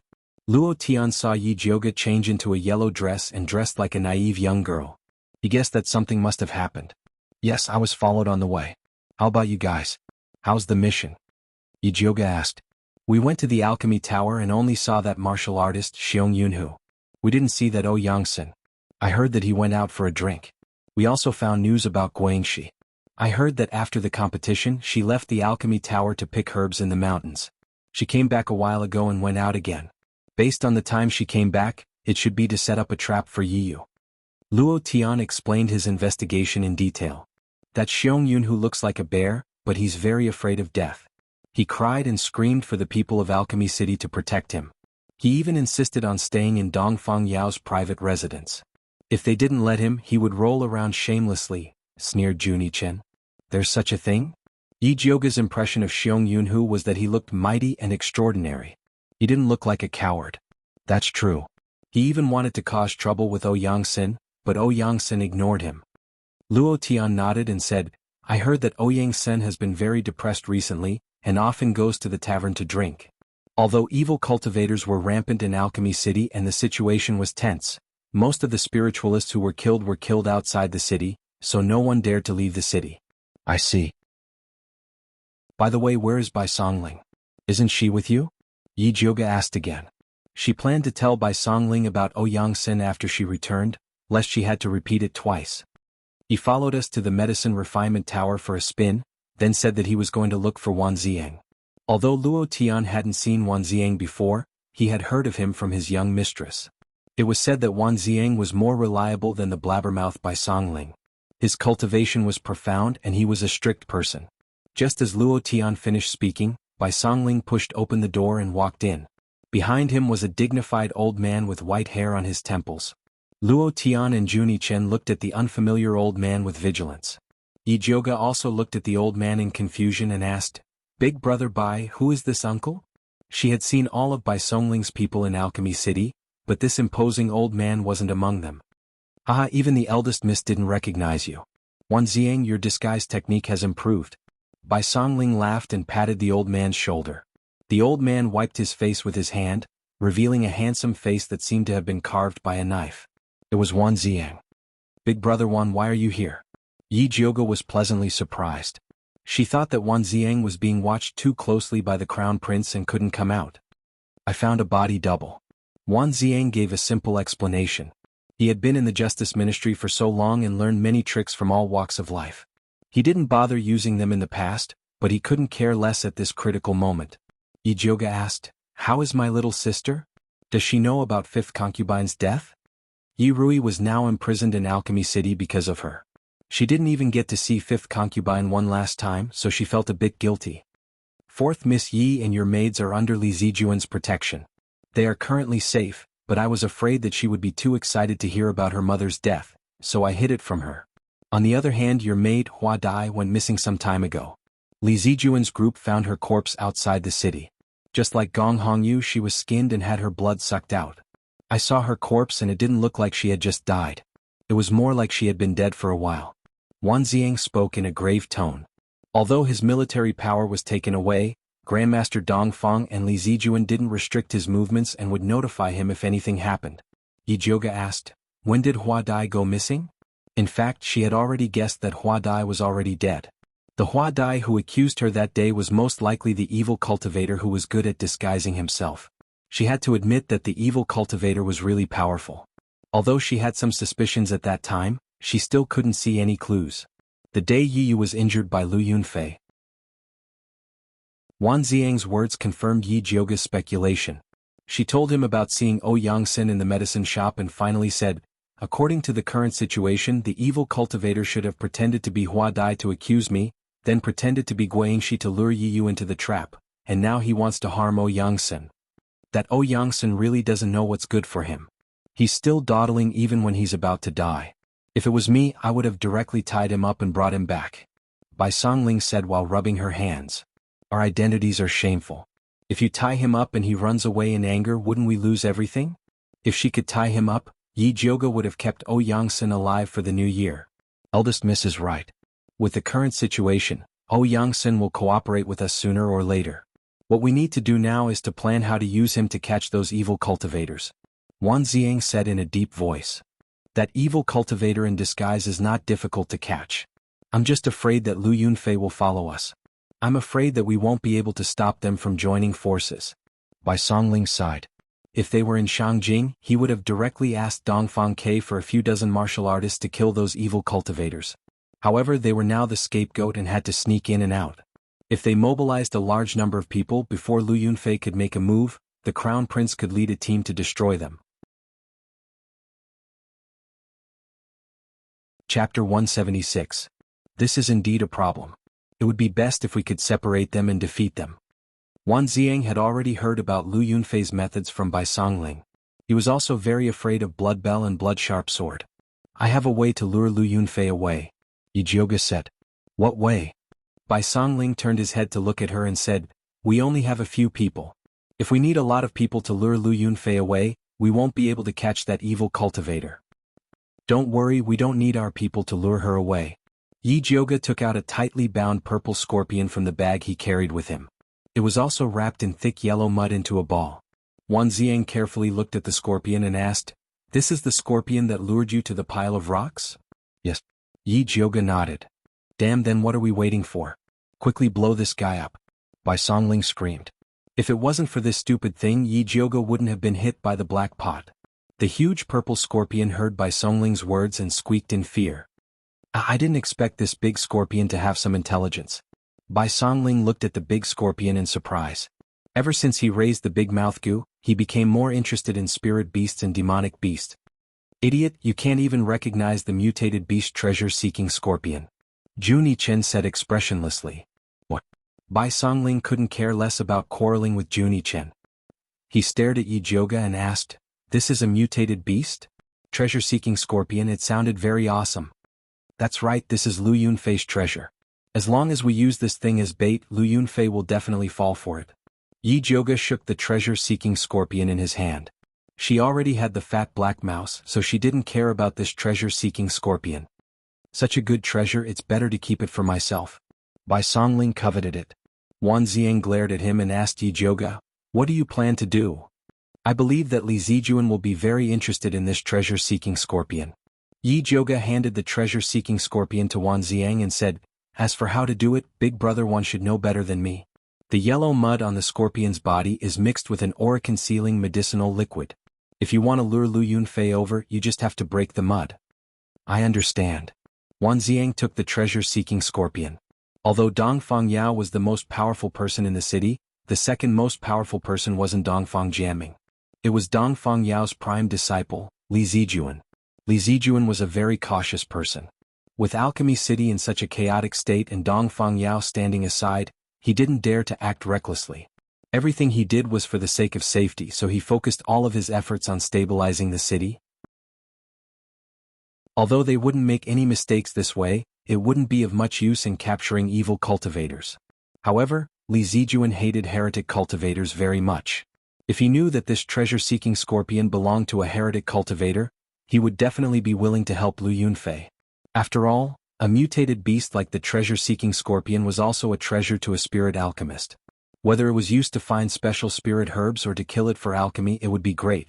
Yi Jioga stood up and said, alright, I'll leave the matter of capturing the disguised heretic cultivator to you guys. I'll go and refine some pills. Wan Ziang, Bai Songling, Luo Tian, and Juni Chen weren't mediocre people. With Yangsen's trap and the treasure that lured Lu Yunfei away, it was more than enough to plan an encirclement. There was no need for her to participate. It was more practical for her to refine more tranquil heart pills and spirit beast pills. Go! Bai Songling and Juni Chen spoke in unison. They glanced at each other and snorted at the same time before looking away. They both wanted to use spirit beast pills to raise goo, but Yi Jioga couldn't refine a lot this time. If they wanted to get more spirit beast pills from Yi Jioge, they had to perform well. The two immediately ignited their battle spirits and swore to take down the disguised heretic cultivator. Yi Jioge went into seclusion for 2 days and 2 nights and refined a total of 38 bottles of Tranquil Heart pills and 16 bottles of Tranquil Heart pills. As for the emotionless fire pill, spirit recovery pill, and chi replenishing pill, she also refined some of them. When she opened the door and walked out, her legs were soft and her body looked like it had been hollowed out. "Eldest miss, are you all right?" Luo Tian looked at the bruises under Yi Jioge's eyes. It was as if she had been punched twice. Even her snow-white skin couldn't hide her exhaustion. He sighed in his heart. He didn't expect that Yi Jioge, who looked so fairy-like and delicate, would be quite terrifying when she fought with all her might. If he followed such a talented and hard-working person, he wouldn't be any worse off in the future. "I'm fine. How's Ouyangsen?" Yi Jioge felt that 2 days was enough for Ouyangsen to think. If he still didn't agree, then he shouldn't blame her for using violence. Ouyangsen already sent a message yesterday. He agreed to cooperate with us to lure the heretic cultivator. Luo Tian said. "Then what do you plan to do? Is the plan ready?" Yi Jioge had been busy refining pills for the past few days and didn't have time to participate in their discussion. "It's all ready. We plan to let Ouyangsen leave the city and pretend to escape. Then we'll set up an ambush outside the city. Wan Ziang has also prepared everything. We're just waiting for you," Luo Tian said. Although Yi Jioge wasn't present when the plan was made, she was the most important spiritual leader of this small group. Without her, Bai Songling and Juni Chen would be able to turn the sky upside down. "What about Yi Yu? He's with Ouyangsen. Did he meet Lu Yunfei?" Yi Jioge asked again. "No. Recently the city has been very strict. All the patrolling spiritualists are equipped with evil energy testing tools. She doesn't dare to act rashly." Luo Tian shook his head. "Give this bottle of pills to Ouyangsen. We'll move tomorrow." Yi Jioge took out a bottle of clear heart pills. Although Ouyangsen didn't lack pills as a spirit alchemist, they wouldn't be as powerful as the ones she refined. "Eldest miss, how many bottles of spirit beast pills have you refined?" Luo Tian embarrassedly asked. "Not many." Yi Jioge didn't want Juni Chen and Bai Songling to know about her stock. She didn't want them to chase after her like a debt collector. "Oh." Luo Tian couldn't hide the disappointment on her face. His Lil Red was about to advance. If it could eat some spirit beast pills, it would be less painful. "I'll give 1 bottle to each of you." Yi Jioge took out 4 bottles and gave them to Luo Tian. "Help me distribute them to them.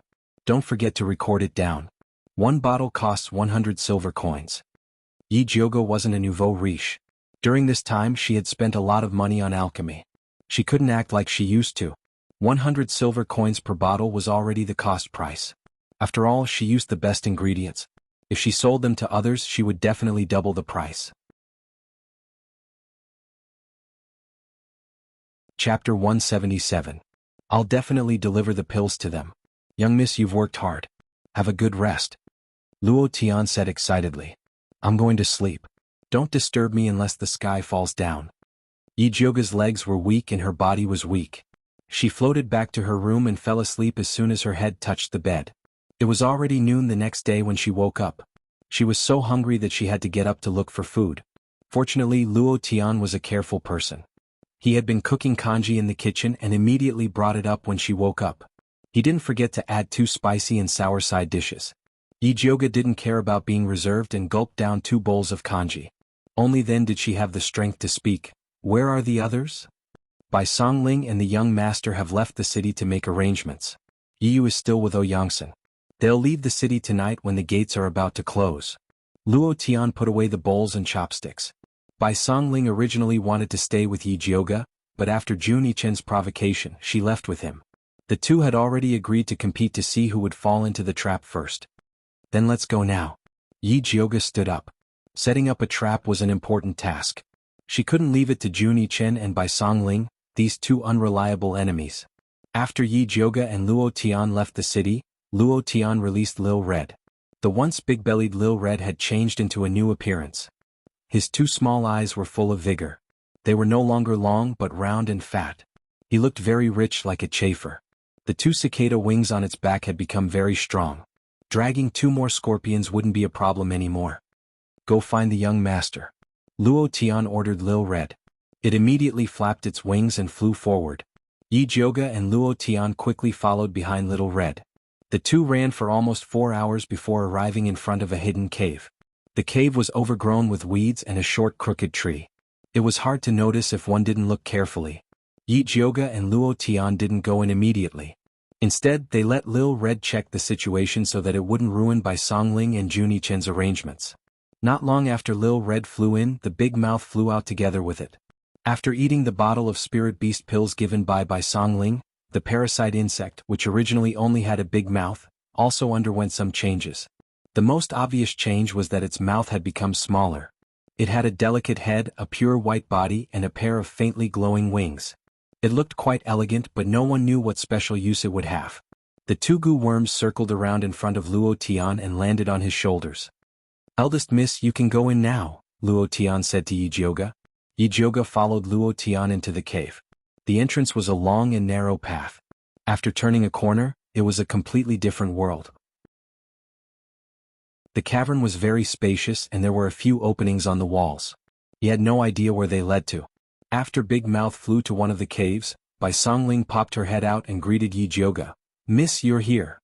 Junichen also emerged from another hole and looked at Yi Jioga with a reserved expression. "How's your setup?" Yi Jioga looked left and right but didn't see any clues. "Almost done. I guarantee that the bloodthirsty sect's evil cultivators won't be able to return," Bai Songling said proudly.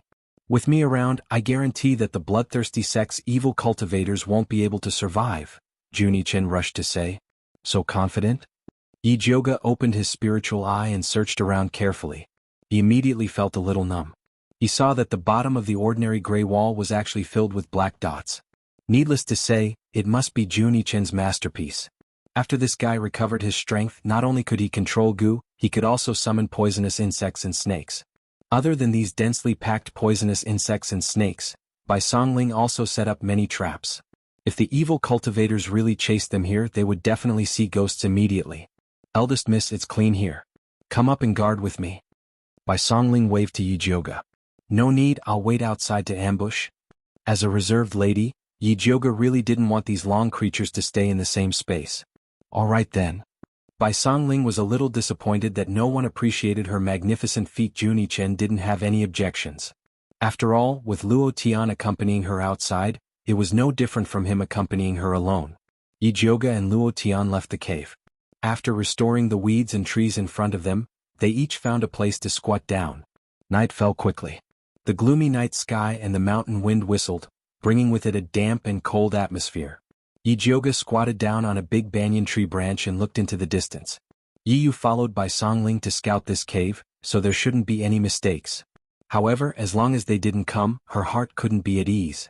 Not long after, a group of figures appeared at the pitch-black foot of the mountain. They were running up the mountain quickly. Yi Jioga immediately became alert. She knew that the show was coming. This time, Yangsen had made a detailed plan to sneak away. He secretly used his refined high-grade pills and a large sum of money to hire 4 intermediate spiritualists to escort him away. These spiritualists were outsiders and had stayed in Alchemy City for a long time. Under the temptation of Yangsen's money, they agreed without hesitation. Yi Yu changed his appearance and disguised himself as a wind spiritualist called Feng Qingyang. He was also among the group that escorted Yangsen. Seeing that they were not far from the cave, he pretended to be tired and asked, "Alchemist Yangsen, it's getting late. Why don't we find a place to rest?" A spiritualist called Xia Qinfeng said in a deep voice, "We're still very close to Alchemy City. Maybe we're still in the hunting range of evil cultivators. For safety's sake, let's hurry for a while." The other 2 spiritualists agreed with Xia Qinfeng's opinion. Although they were very tired, they didn't dare to rest when they thought about evil cultivators. Evil cultivators are scary, but the forest at night is also very dangerous. We've been running for a few hours and are very tired. If we encounter a powerful beast, I'm afraid we won't be able to handle it," Yi Yu said reasonably. After hearing his words, the spiritualists were a little shaken and looked at their employer, Yangsen. Yangsen pretended to hesitate for a moment before he said to Yi Yu, "Feng Qingyang, you're a wind spiritualist, so you're the fastest. Why don't you scout ahead and see if there's a suitable place to rest?" "Yes." Yi Yu nodded and ran up the mountain like the wind. Once he was out of the sight of Yangsen and the other spiritualists, he quickly ran to the vicinity of the cave. "Yi Yu, over here." Yi Jioga waved at Yi Yu from under the banyan tree. Yi Yu took a few steps and arrived next to Yi Jioga. Are Bai Songling and the others ready? I'll bring Yangsen over in a moment. Are they ready? Did the disguised evil cultivator follow us? Yi Jioga asked. I'm not sure, but Yangsen hired 3 spiritualists to escort him. I suspect that one of them is a disguised evil cultivator. Yi Yu said in a deep voice. Chapter 178. Who are the spiritualists that Yangsen invited? Do you have a target in mind? Yi Jioga asked. If they could confirm the identity of the disguised evil cultivator, they would have more confidence in taking action. Yangsen invited 3 spiritualists. One is called Hu Lin, an intermediate water spiritualist. He talks a lot and is a fence-sitter. One is called Jiang Xingjie, an intermediate wood spiritualist.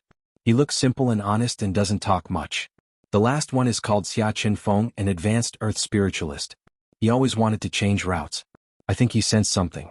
I suspect that Xia Qinfeng is the culprit, but I don't have any solid evidence yet. Yi Yu had been following Yangsen for a while and had investigated these spiritualists.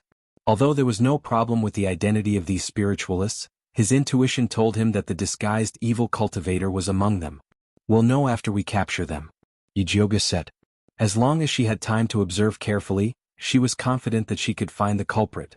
Okay, I'll lure them over now. Yi Yu jumped down the tree and quickly returned to Yangsen's side. How is it? Did you find the place? Yangsen pretended to be tired. In fact, he was very tired. Spirit alchemists were very respected in Kanglan continent. Both the righteous and evil paths would treat them with respect. He was usually obsessed with alchemy and rarely went out. During this period of time he was scared. After rushing for such a long time he was exhausted. I found a hidden cave ahead. It's very suitable for lodging, Yi Yu said calmly. Yangsen didn't wait for the other spiritualists to speak and directly said, then let's go take a look. Yi Yu brought Yangsen and the others to the cave. Just as they were about to enter, Xia Qinfeng stopped and doubtfully said, Brother Feng, have you checked this cave? I just went in and took a look. I didn't find anything unusual. Yi Yu shook his head and said, even if there is a demonic beast inside, can't we 5 spiritualists take it down? Brother Feng is right. If we can't even take down a demonic beast, we can forget about passing through the forest. Yangsen showed a very dissatisfied look. He had spent so much money to hire someone to escort him, but in the end the guard was afraid of death and was overcautious.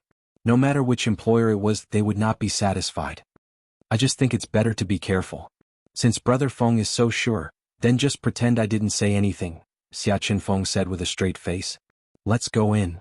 Yi Yu lit a torch and walked into the cave first. Yangsen and the others also walked in. Xia Qinfeng carefully searched the cave once. Seeing that the inside was empty but there were many holes above, he immediately said with some dissatisfaction, Brother Feng, do you know where these holes lead to? It's just a few empty holes. If Brother Xia is afraid, you can just seal them up. Yi Yu swept a clean spot on the ground and called Yangsen over to sit. Yangsen sat down next to Yi Yu, then raised his head and said to Xia Qinfeng, aren't you an earth-type spiritualist? Sealing a few holes shouldn't be a difficult task for you, right? Hu Lin and Jiang Xingjie also sat down, looking like they didn't want to leave. Xia Qinfeng had no choice but to use his earth-type spirit energy to build 3 yellow walls to seal the holes. After finishing he was a bit tired, but he didn't want to sit with the others. He found a quiet corner and took out his dry food and water bottle to eat. Alchemist Yang, come have some water. Hu Lin attentively handed over his water bottle. No need, I have my own. Yangsen took off the water bottle on his waist and politely refused Hu Lin. Before he came here, Yi Yu had already warned him that there might be a disguised evil cultivator among the 3 guards, so he must not get too close to them, let alone eat anything they gave him. Hu Lin didn't feel embarrassed after being refused and continued to smile. He continued to talk to Yangsen. Alchemist Yang, have you thought about where to go after leaving Alchemy City? I've been out for so long, I really want to go home. Yangsen said with a normal expression. He only asked Hu Lin and the others to escort him to the capital and he would walk the rest of the way. Sigh, Alchemist Yang is quite unlucky. You traveled thousands of miles to participate in the competition, only to encounter something like this. If it weren't for the evil cultivators, it wouldn't have been difficult for you to win the competition. Hu Lin flattered. Sigh, it's good enough that I'm still alive. I don't dare to think about the competition. Yangsen bitterly smiled. Hu Lin patted his thin chest and said, "Alchemist Ouyang, don't be afraid. With us here we will definitely protect you." Hu Lin was small and didn't have much offensive power, so he had always been doing poorly. It was rare for him to have a second-rank alchemist by his side. He really wanted to hug Ouyangsen's thigh and call him father. Xia Qinfeng held the water bottle and sneered. He didn't hide his disdain for Hu Lin at all. "The one with the surname Xia, I've tolerated you for a long time. Alchemist Ouyang invited you here to be his bodyguard, not to be his boss. Were you acting weird all day? Brother Feng found such a good place, yet you're still so picky. What's the meaning of this?" Hu Lin shouted at Xia Qinfeng in dissatisfaction. "Surnamed Feng doesn't even say anything. What are you pretending to be?" Xia Qinfeng put down the water bottle and sneered. "You." Hu Lin was so angry that he was trembling. However, Xia Qinfeng was a small realm higher than him, so he was no match for him. Hu Lin looked at Yi Yu wanting to find help. However, he saw that Yi Yu was resting with his eyes closed, as if he didn't want to cause trouble. "Coward." Hu Lin scolded in his heart and went to win over Jiang Xingjie. "Brother Jiang, don't always look like a taciturn gourd. Otherwise you won't even know when people come knocking." Hearing this, Jiang Xingjie just laughed and continued to collect firewood. Soon he set up a bonfire rack.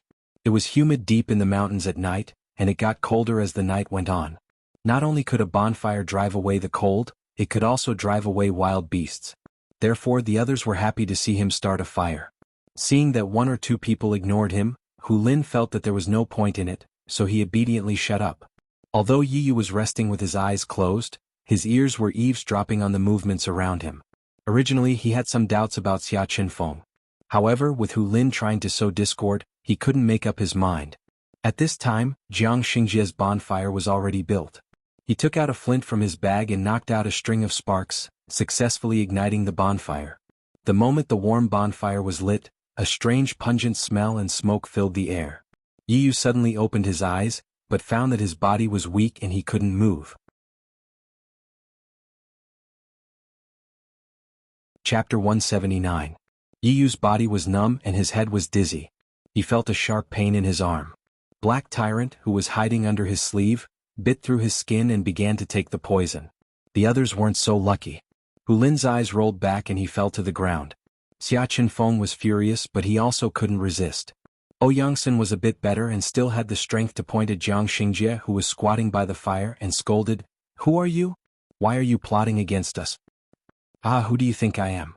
Jiang Xingjie's honest face twisted under the light of the fire. "You are a heretic and I have no grudge against you. Why are you following me?" Ouyangsen shouted in horror. "You can only blame yourself for coming to Alchemy City. In your next life, reincarnate as an ordinary person."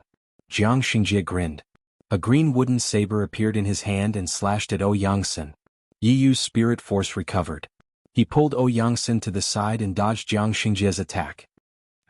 Jiang Xingjie's saber missed and looked at Yi Yu in surprise. "Brat, you can still move after being hit by my muscle-weakening powder. Do you have some treasure on you?" With that said, the blue spirit force around his body surged. His cultivation actually went from mid-rank to high rank. Then, the wooden saber in his hand turned into a spear and stabbed at Yi Yu with a sharp light. Although Black Tyrant had cured most of the poison in Yi Yu's body, he still couldn't move freely. Not to mention he was carrying Ouyangsen. Seeing that Jiang Xingjie's saber was about to cut his head, he quickly shouted, "What are you waiting for?" Just as Yi Yu finished speaking, countless black wasps suddenly burst out from the wall and buzzed toward Jiang Xingjie. Jiang Xingjie's expression changed. The green light on his body immediately turned into a vine armor to block the wasp's attack. He swung his saber and attacked even more fiercely. More than half of the wasps were immediately cut down. At this time, Bai Songling's proud voice came from behind the wall. "Little mute, I told you that your little bugs are useless. Watch me." Just as he finished speaking, countless gray-green vines emerged from the ground under Jiang Xingjie's feet and tightly wrapped around his calf. Junichen didn't dare to show any weakness. He controlled the venomous snake to spray venom on Jiang Xingjie's body. Very quickly, a large hole was formed in his rattan armor. Yi Yu had also caught his breath. He sneaked into Jiang Xingjie's shadow and wanted to use his puppet killer to take him down. Jiang Xingjie was greatly alarmed by the repeated attacks. He knew that he had fallen into a trap and immediately lost the will to fight. He formed a seal with both hands, and the rattan armor on his body immediately burst out with a putrid black gas that filled the entire cave. The venomous snakes and bees all fell to the ground in the black gas. Bai Songling immediately held her breath and stepped back. At the same time she took out the antidote pill. Yu did not take out the medicine. Instead, he rushed forward to save the unconscious Ouyangsen and Hu Lin. Seeing this, Bai Songling cursed inwardly and turned to save Xia Qinfeng, who was closest to him. If they were poisoned, they would have the help of the poisonous earth dragon Gu. If these three people were poisoned, they would die immediately. At this time, Bai Songling's big mouth Gu flapped its wings and flew out. Her small mouth suddenly widened several times, and in one breath, she inhaled the poisonous smoke into her stomach. Seeing this, Jiang Xingjie was even more alarmed. He sped up and flew towards the cave entrance. He passed through the narrow passage and was about to escape. Suddenly, a purple lightning snake lashed out from the cave entrance. The lightning snake's aura was wild and fierce. It was the power of a high-grade spirit weapon. Jiang Xingjie had nowhere to hide in the narrow passage. He could only gather all the spirit energy and evil energy in his arm to take this attack. Boom!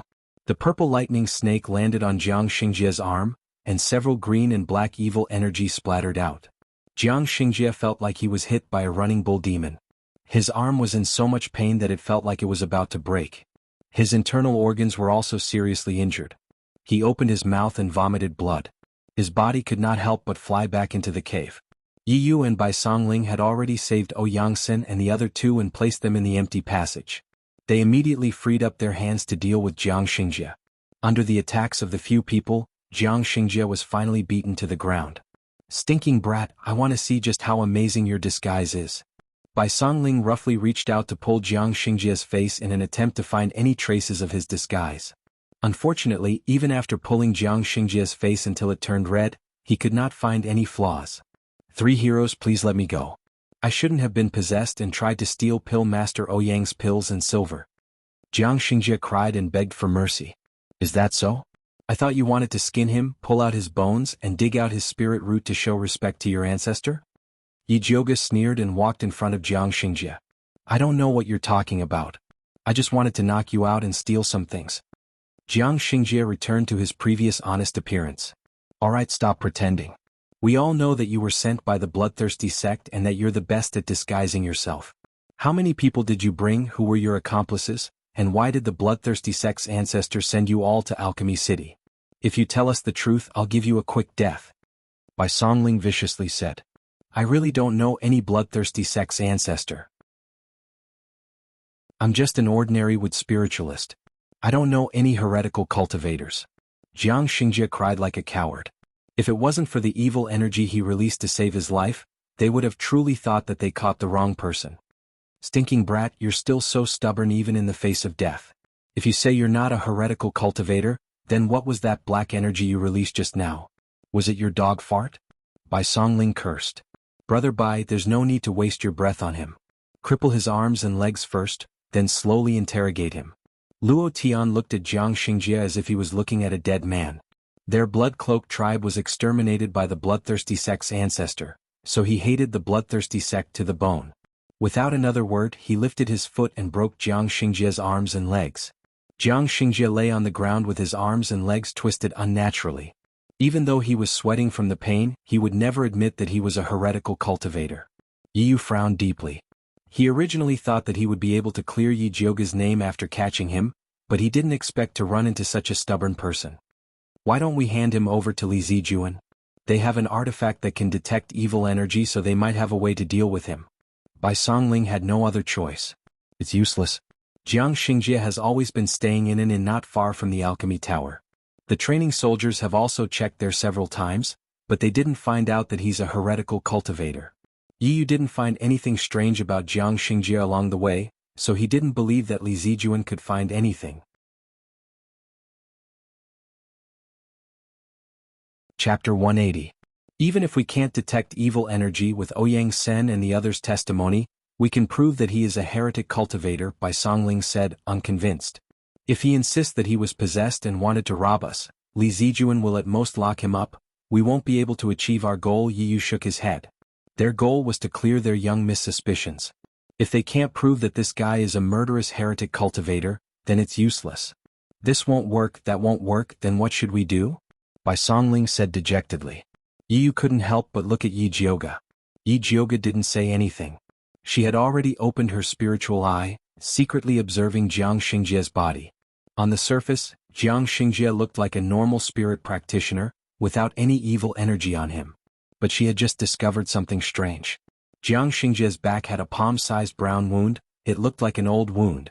But the strange thing was, every time his spirit energy moved to that wound, it would speed up. Yi Jioga suddenly had an idea. She looked up and said to Yi Yu and the others, "Turn him over and press him down." Yi Yu was startled, but quickly regained her senses, flipping Jiang Xingjie over and pressing his upper body down. Bai Songling and Luo Tian pressed his lower body down. Jiang Xingjie seemed to have realized something, shouting with all his might, "I am a spirit practitioner, you can't torture me, otherwise I'll go to the Spirit Practitioner Alliance and sue you for mistreating prisoners." "Tch, you want to kill me? You dare to sue me for mistreating prisoners? What's wrong with me torturing you?" Bai Songling sneered. Yi Jioga ignored Jiang Xingjie's noise. She took out her thunderfire needle, injecting spirit energy into it and pierced the wound on Jiang Xingjie's waist. Before the needle even touched Jiang Xingjie, the black gas on his body rose again, his crippled hands and feet were instantly healed. He struggled with all his might, instantly throwing Yi Yu and Bai Songling away. Seeing this, Luo Tian immediately hugged Jiang Xingjie's thigh. The Blood Cloak Miao tribe, besides refining Gu, also trained their bodies. Luo Tian's body training technique was one of the best in the tribe. Using all her strength to suppress Jiang Xingjie, he didn't manage to break free. Yi Yu and Bai Songling immediately turned over and pressed Jiang Xingjie down again. Jiang Xingjie struggled like a trapped beast. Countless black gas burst out from his body and was absorbed by Bai Songling's big mouth Gu. Bai Songling used her spiritual power to create a green vine net to trap Jiang Xingjie, but it was useless. In the end, Yi Jioga used his lightning ability and chopped at Jiang Xingjie's neck. Jiang Xingjie's entire body twitched, his hair charred black, and he finally fainted. F***CK, I didn't expect this guy to pretend to be a pig to eat a tiger. Bai Songling wiped his sweat. He had thought that Jiang Xingjie had been beaten to a pulp. He hadn't expected Jiang Xingjie to counterattack so fiercely. If not for Luo Tian holding him down, he might have really escaped. Why did this guy suddenly go crazy? Did young mistress notice something? Yi Yu raised his head and looked at Yi Jioga. Yi Jioga squatted beside Jiang Xingjie and tore open the clothes on his back. He pointed at the old scar that was the size of a palm and said, "There's something inside. If I'm not wrong, there should be a high-grade magic artifact that can restrain evil energy inside." "There's something inside." Bai Songling pressed hard on the scar on Jiang Xingjie's back and found that there was indeed something inside. It was about the size of a fist and was hard. Even if he has a magic artifact that can conceal evil energy, it's impossible to disguise it so perfectly. Yi Yu couldn't understand this point. Although he was also an expert in disguise, even if he wore a human skin mask, there would still be traces. But Jiang Xingjie didn't have any traces at all. I remember that water and wood dual attribute spiritualists can practice a technique called flesh regrowth technique. He should have used the flesh regrowth technique to fuse his skin with the victim's human skin mask. Look, other than the scar on his back, the color of his skin is very well proportioned. This is not normal. Yi Jioga heroically tore Jiang Xingjie's clothes apart. Yi Yu, Bai Songling and the others were speechless. But Luo Tian didn't care. Their Miao tribe girls were much more valiant than Yi Jioga. Taking off a man's clothes was really nothing. He carefully observed Jiang Xingjie's exposed naked skin and found that it was well proportioned as if it had been dyed.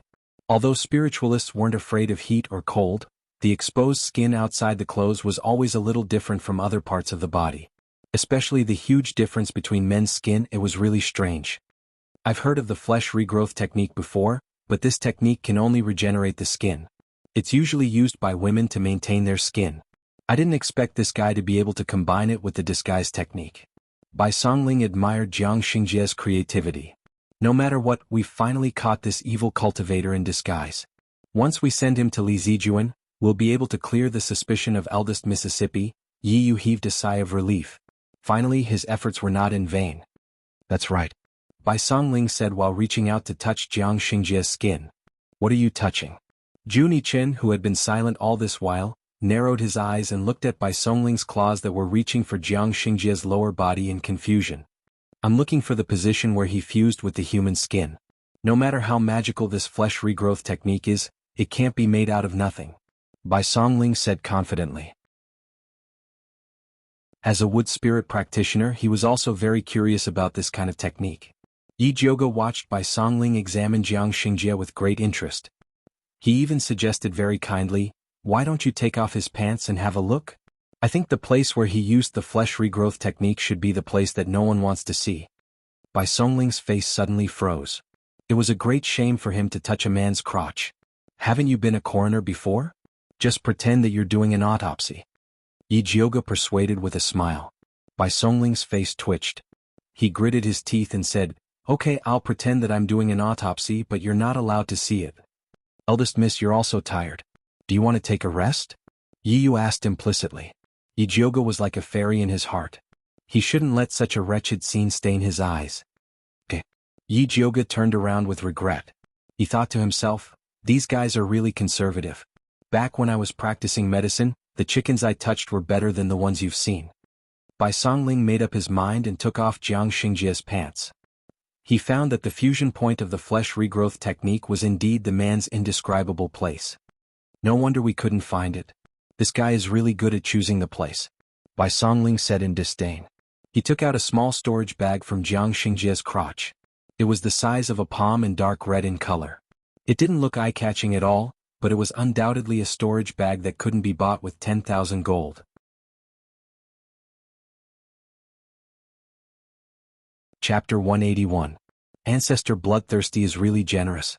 He even gave them a storage bag, Luo Tian said with jealousy and hatred. That's right.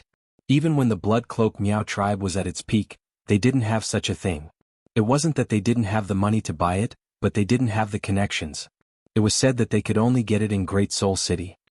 Lu Yunfei also has a storage bag, Yi Yu added. He had followed Lu Yunfei for a long time and had seen her use it several times.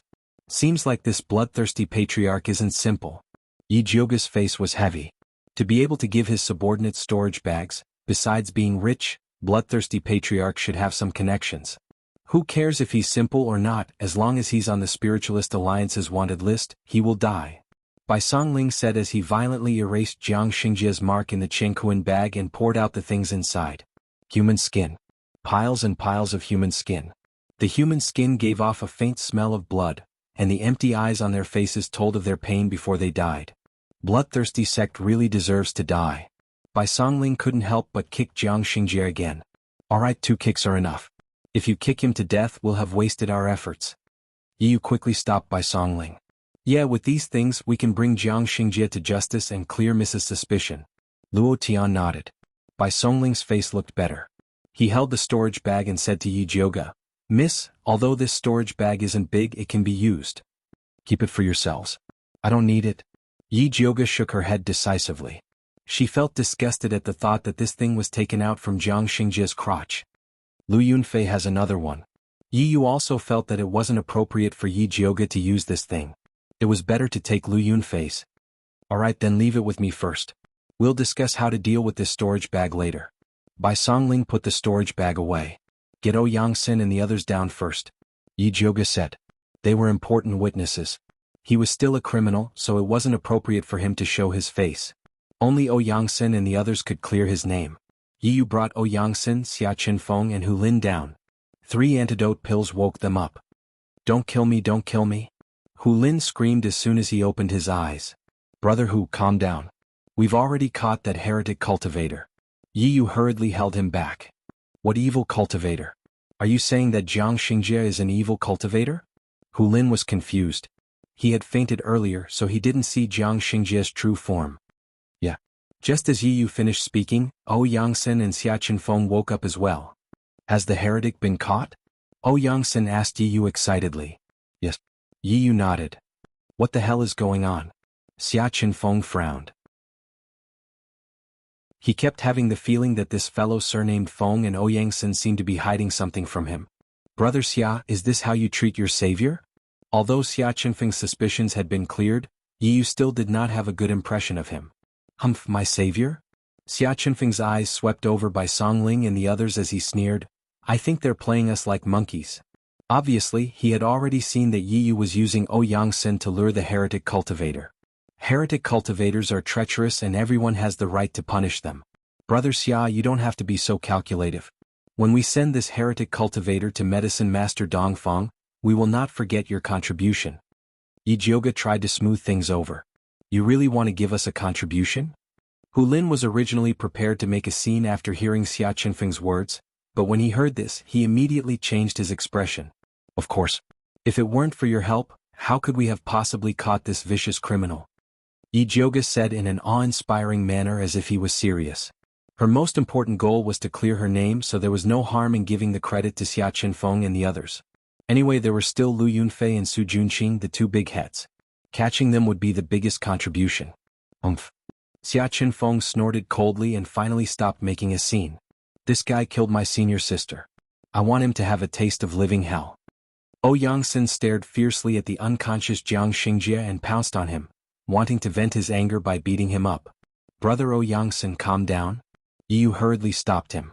Yangsen's fist had already landed on Jiang Xingjie's body. However, the moment he punched him, he noticed that something was wrong. The cold touch was like that of a dead person's. Yangsen stretched out his hand to feel Jiang Xingjie's breath and immediately cried out, "How did he die?" What? Bai Songling hurriedly pushed Yangsen away and crouched down to feel Jiang Xingjie's pulse. He really was dead. It wasn't me. I only punched him once. I didn't use any strength at all. Yangsen hurriedly shook his head. He committed suicide. Yi Jiuge glanced at him and saw that Jiang Xingjie had died by severing his own meridians. What a miscalculation, thinking that everything would be fine after he fainted. He didn't think that he could commit suicide. This was troublesome. Even if he's dead, he's still an evil cultivator. Dragging him to Alchemy City will still be useful. Bai Songling stood up with a dark expression and said, "Let's not waste any more time. Let's hurry back." It was already late at night. If they rushed back at night, they would arrive at Alchemy City at daybreak. Let's go now. Hu Lin's fighting spirit was high. It would be a waste not to take such a free merit. Xia Qinfeng and Yangsen also felt that staying here was fraught with trouble, so they nodded in agreement.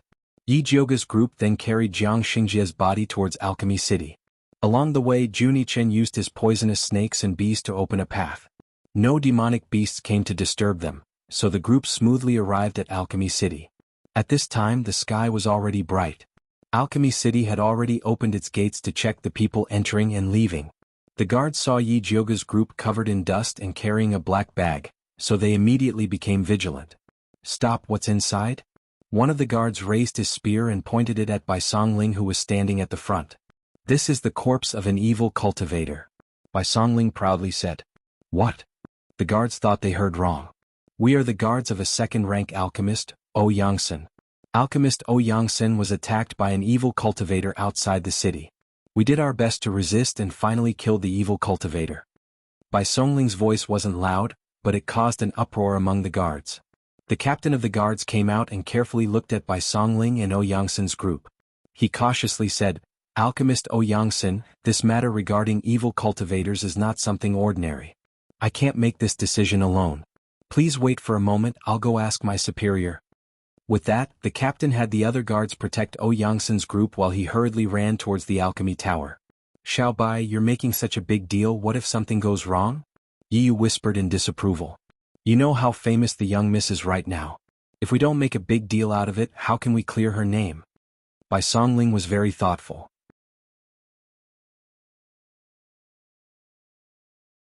Chapter 182.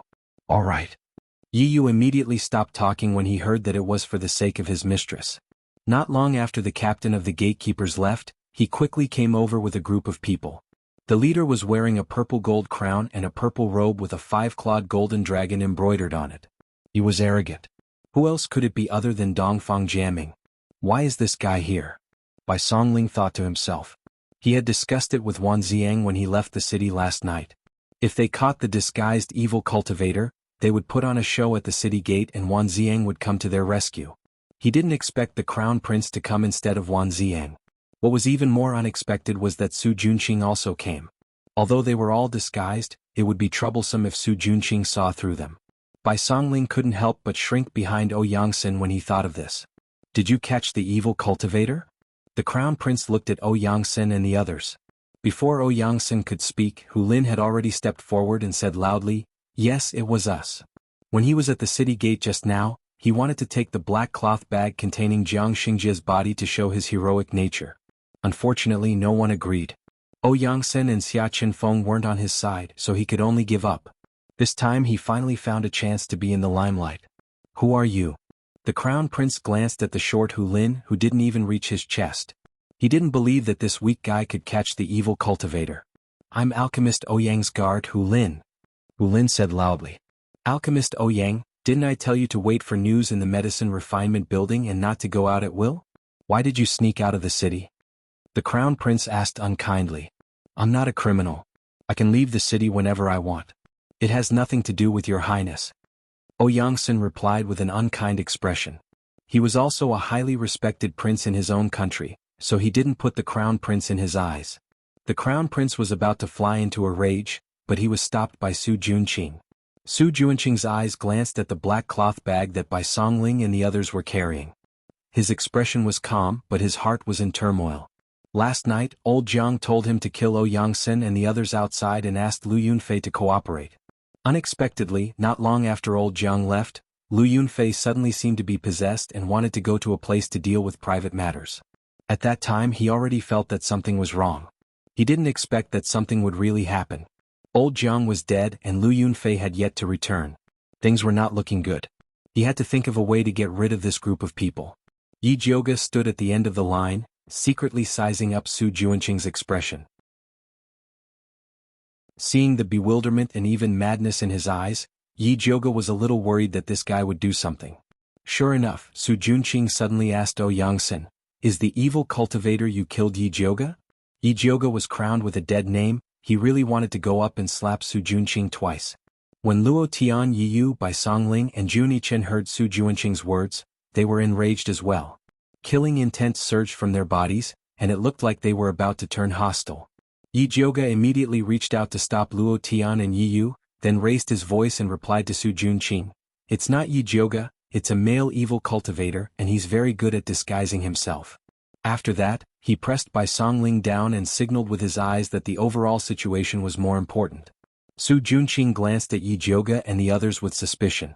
Yi Jioga's current appearance was that of an ordinary youth, so he immediately pretended to be timid and avoided Su Junqing's gaze. Yiyu coldly poked Ouyang-san. Ouyang-san immediately understood his meaning, so he took a step forward and said, "Your Highness, I'm sorry, but I'm in a hurry to find Grandmaster Dongfang with the evil cultivator's corpse." "Excuse me." "Wait." Su Junqing stopped Ouyang-san, then said to the crown prince in a righteous manner, "Your Highness, Alchemy City has offered a reward of 1,000 gold taels for capturing evil cultivators. These days there are many people who, in order to earn the reward, kill ordinary people. This subordinate feels that it's better for you to check." "You're right." The crown prince nodded, then said to Ouyang-san, "Bring that evil cultivator's corpse over, this prince wants to check it personally." "Your Royal Highness, we risked our lives to kill this evil cultivator. I'm afraid it's inappropriate for you to take the corpse away with just a few words." Bai Songling had no choice but to lower his voice and pretend to be angry. "That's right." Hu Lin quickly stood beside Ouyang-san, raised his head and said, "Our alchemist Ouyang is a rank 2 alchemist, how could he be greedy for this bounty? He could not bear to see the evil cultivators harming people, so he brought us to capture the evil cultivators. Your Highness, the Crown Prince has gone too far." Brother Hu is right. Bai Songling really wanted to give Hu Lin a thumbs up. Before, he looked down on Hu Lin's ingratiating and unreasonable personality, but he didn't think that it would be a sharp weapon against the Crown Prince. The Crown Prince's face was gloomy. If it was before, he would not offend a rank 2 pill master in public. But ever since Su Junqing used the evil cultivator to help him kill Yi Jioga, he had been tied to Su Junqing. For his own great cause, he must protect these evil cultivators. Thinking of this, the Crown Prince immediately raised his voice to Ouyang-san, "Pill Master, oh misunderstood, I have no intention of targeting you. It's just that this evil cultivator is a matter of great importance. We have to act cautiously. If this is really the evil cultivator's corpse, then what's wrong with taking it out to check? That's right, this damned evil cultivator caused chaos in our alchemy city. I also want to see if he really has 3 heads and 6 arms. That's right, evil cultivators have been causing chaos for so long, but this is the first time someone killed them. We should take a good look." Yes, open it and let us see. The onlookers were very curious. They all asked Yang-sen to open the bag. Yi Jioga frowned. If Jiang Xingjia's corpse was full of evil qi, it would be fine to open it for the crown prince to see. But because she was worried that taking the aura-concealing magic tool out of Jiang Xingjia's body would damage it, she never dug it out. Now that Jiang Xingjia's body was an ordinary spirit practitioner, there was no way to prove that he was an evil cultivator, so naturally she couldn't take it out for everyone to see. What, you don't dare to take it out? Is there something fishy? Seeing the situation, the crown prince immediately said aggressively. Your Highness, your words are really funny. Why would I play tricks with evil cultivators? Yang-sen said angrily. Who knows what you're planning? The crown prince sneered. Yang-sen kept arguing with the crown prince to stall for time, while Bai Songling anxiously looked at the distant street. Strange, why hasn't Wan Ziang come yet? Did something happen? Yi Jioga also felt strange. Could it be that he set up a trap for Lu Yunfei last night and was injured by her instead? While everyone was in a deadlock, another group of people came from the direction of the alchemy tower. Yi Jioga thought that it was Wan Ziang, so he looked up and his heart immediately sank. How could it be him?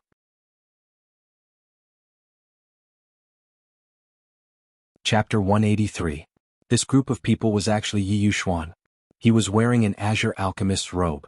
Behind him were Yi Shanshan and the guards who escorted Yi Jioga to Alchemy City. When the crown prince saw Yi Yuxuan, his eyes immediately lit up and he hurriedly greeted, Grandmaster Yi, you're here too. Yi Yuxuan came to the crown prince's side and looked at Yang-sen, then said, Pill Master Yang, I heard you killed a heretic outside the city? Yes. Yang-sen nodded, his attitude extremely respectful. As a pill refiner he could look down on the crown prince, but he couldn't look down on the level 5 pill refiner, Yi Yuxuan. I wonder if Pill Master Yang can let me deal with this heretic's corpse? You know, my daughter Yi Jioga was bewitched by a heretic and killed innocent people. She practiced heretic arts and committed a grave mistake. I've been looking for her. This heretic's corpse might give me some clues. Yi Yuxuan said righteously like a master. However, he had said that in front of so many people, which made Yi Jioga the scapegoat of the head of the evil cultivators. Yang-sen didn't say anything. Yi Yu and the others on the other hand were furious. Yi Jioga almost exploded on the spot. If she just wanted to slap Su Junqing, then she wanted to stab Yi Yuxuan now. This scum of a father is really scum. Grandmaster Yi, you can eat whatever you want, but you can't say whatever you want. You keep saying that your daughter Yi Jioga practices heretic arts, but do you have any proof? Yi Jioga suppressed her anger and questioned. Humph, it's the first time in my life that I've seen someone hurrying to put the blame on his own daughter. Do you really see Yi Jioga as your daughter? Bai Songling's words were even sharper. Grandmaster Yi frowned, but he didn't fly into a rage like he usually did. In order to maintain his image as a master, he said calmly, It's because Yi Jioga is my daughter that I can't let her make mistakes again and again. Actually, when she came back from the abyss a while ago, I already noticed something was wrong with her.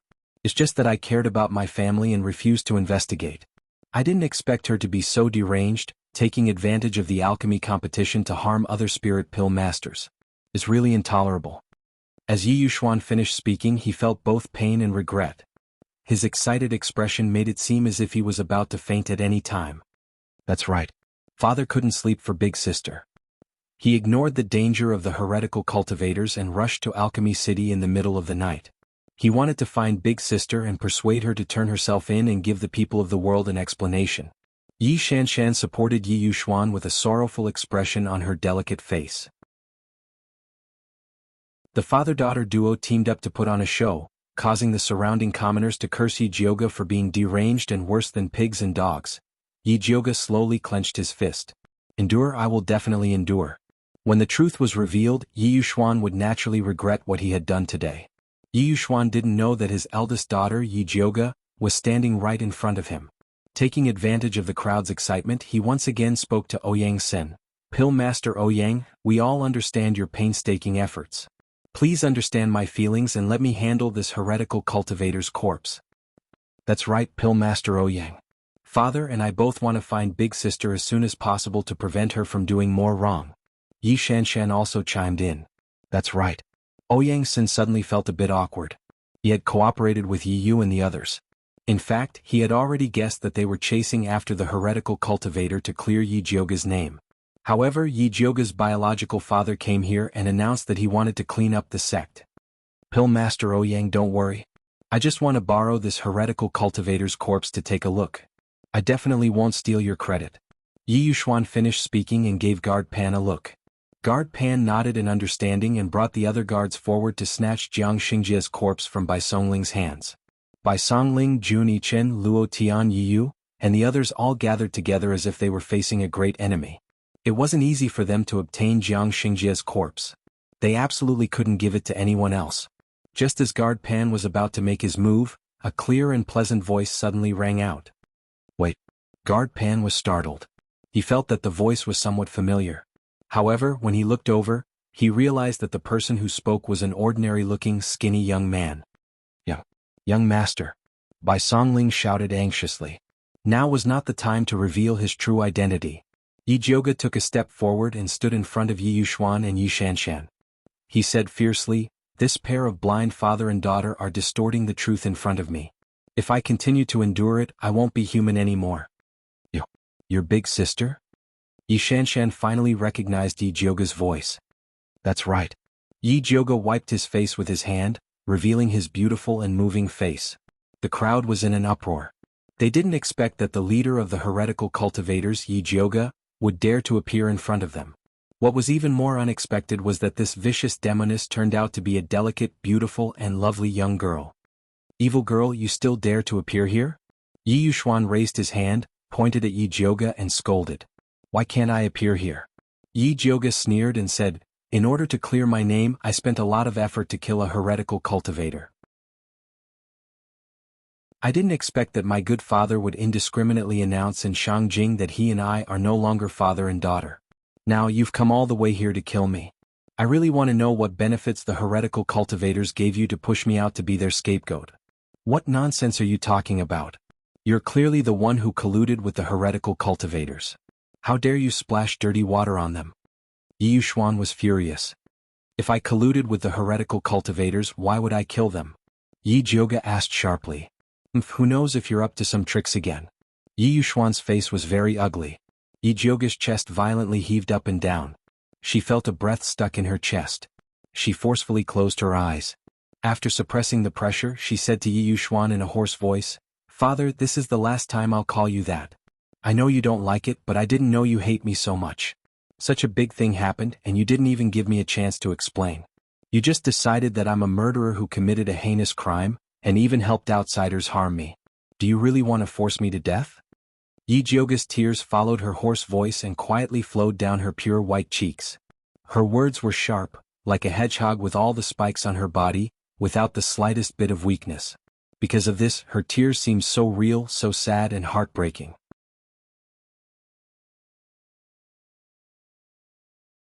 Chapter 184. The eyes of the surrounding people, including the ants, young women and girls, couldn't help but turn red. They couldn't help but think, if it was them, what would it feel like to be accused by their own father in the street, determined that they were a heinous murderer, and wanted to kill them together with outsiders. Many of the more delicate ones even shed tears and looked at Yi Jioge with sympathy. Sigh, how could there be such a cruel father in this world?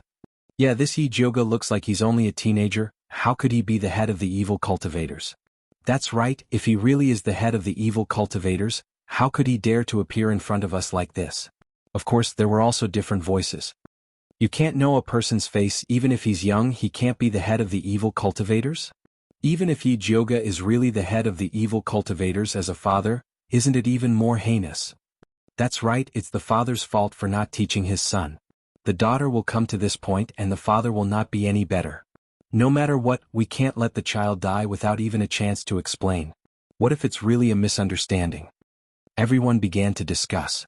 Regardless of whether they agreed that Yi Jioge was the head of the evil cultivators or not, they all agreed that Yi Jioge was wrong, and as a father he was even more wrong.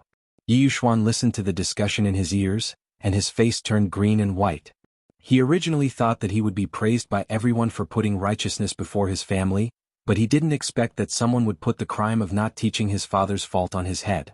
However, he couldn't refute it. It was really suffocating.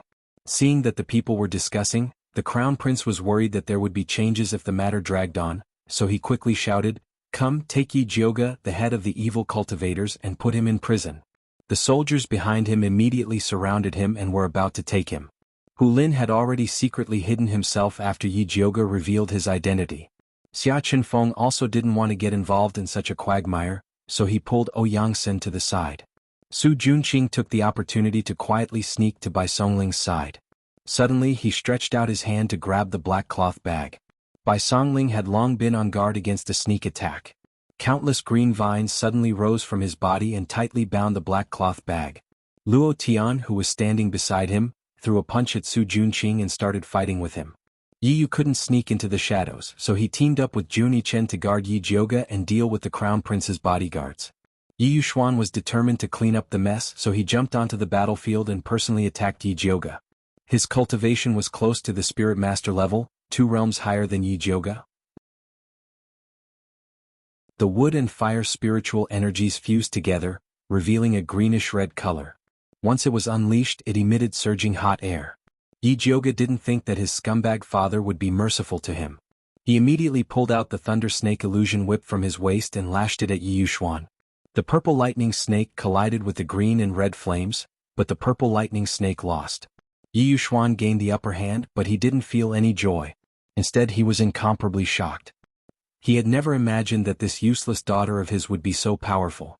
He was actually able to block his full power attack. Yi Yuxuan's eyes fell on the Thunder Snake illusion whip in Yi Jioge's hand. He was certain that this high-rank spiritual weapon was supporting him. Greed rose in his heart and he didn't hold back anymore. At this time, Bai Songling and the others were also fighting with Su Junqing's group. The scene was extremely chaotic. Many commoners who were standing nearby were caught in the crossfire and suffered light injuries. Bai Songling retreated to Yi Jioge's side and said, "Miss, we can't go on like this. We should quickly retreat. Let's go." Yi Jioge also didn't want to fight with Yi Yuxuan. If he killed him, he would be charged with patricide. Even if he cleared his name as the head of the evil cultivators, his reputation wouldn't be good in the future. Just when Yi Jioge and the others were about to abandon Jiang Xingjia's corpse and take the opportunity to retreat, a pressure enveloped them, followed by a loud roar. "Who allowed you to fight in Alchemy City?" After saying that, a skinny figure descended.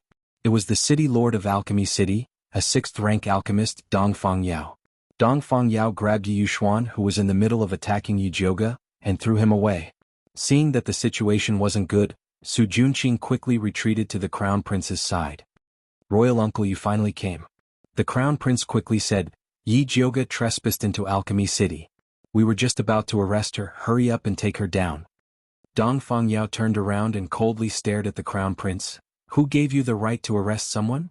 The Crown Prince was startled and immediately felt a bit embarrassed, but he still braced himself and said, "Yi Jioge is the head of the evil cultivators. Everyone has the right to punish him, so why should I arrest her?" "Who told you that Yi Jioge is the head of the evil cultivators?" Dongfang Yao glared at him and asked. "Isn't this something that everyone knows?" The Crown Prince spoke as if it was a matter of fact. "Everyone knows? Then why don't I know?" Dongfang Yao's expression sank and he spoke with dissatisfaction. "I don't remember Alchemy City posting a wanted poster for Yi Jioge." "Royal uncle, you've always been in seclusion, so it's normal that you don't know."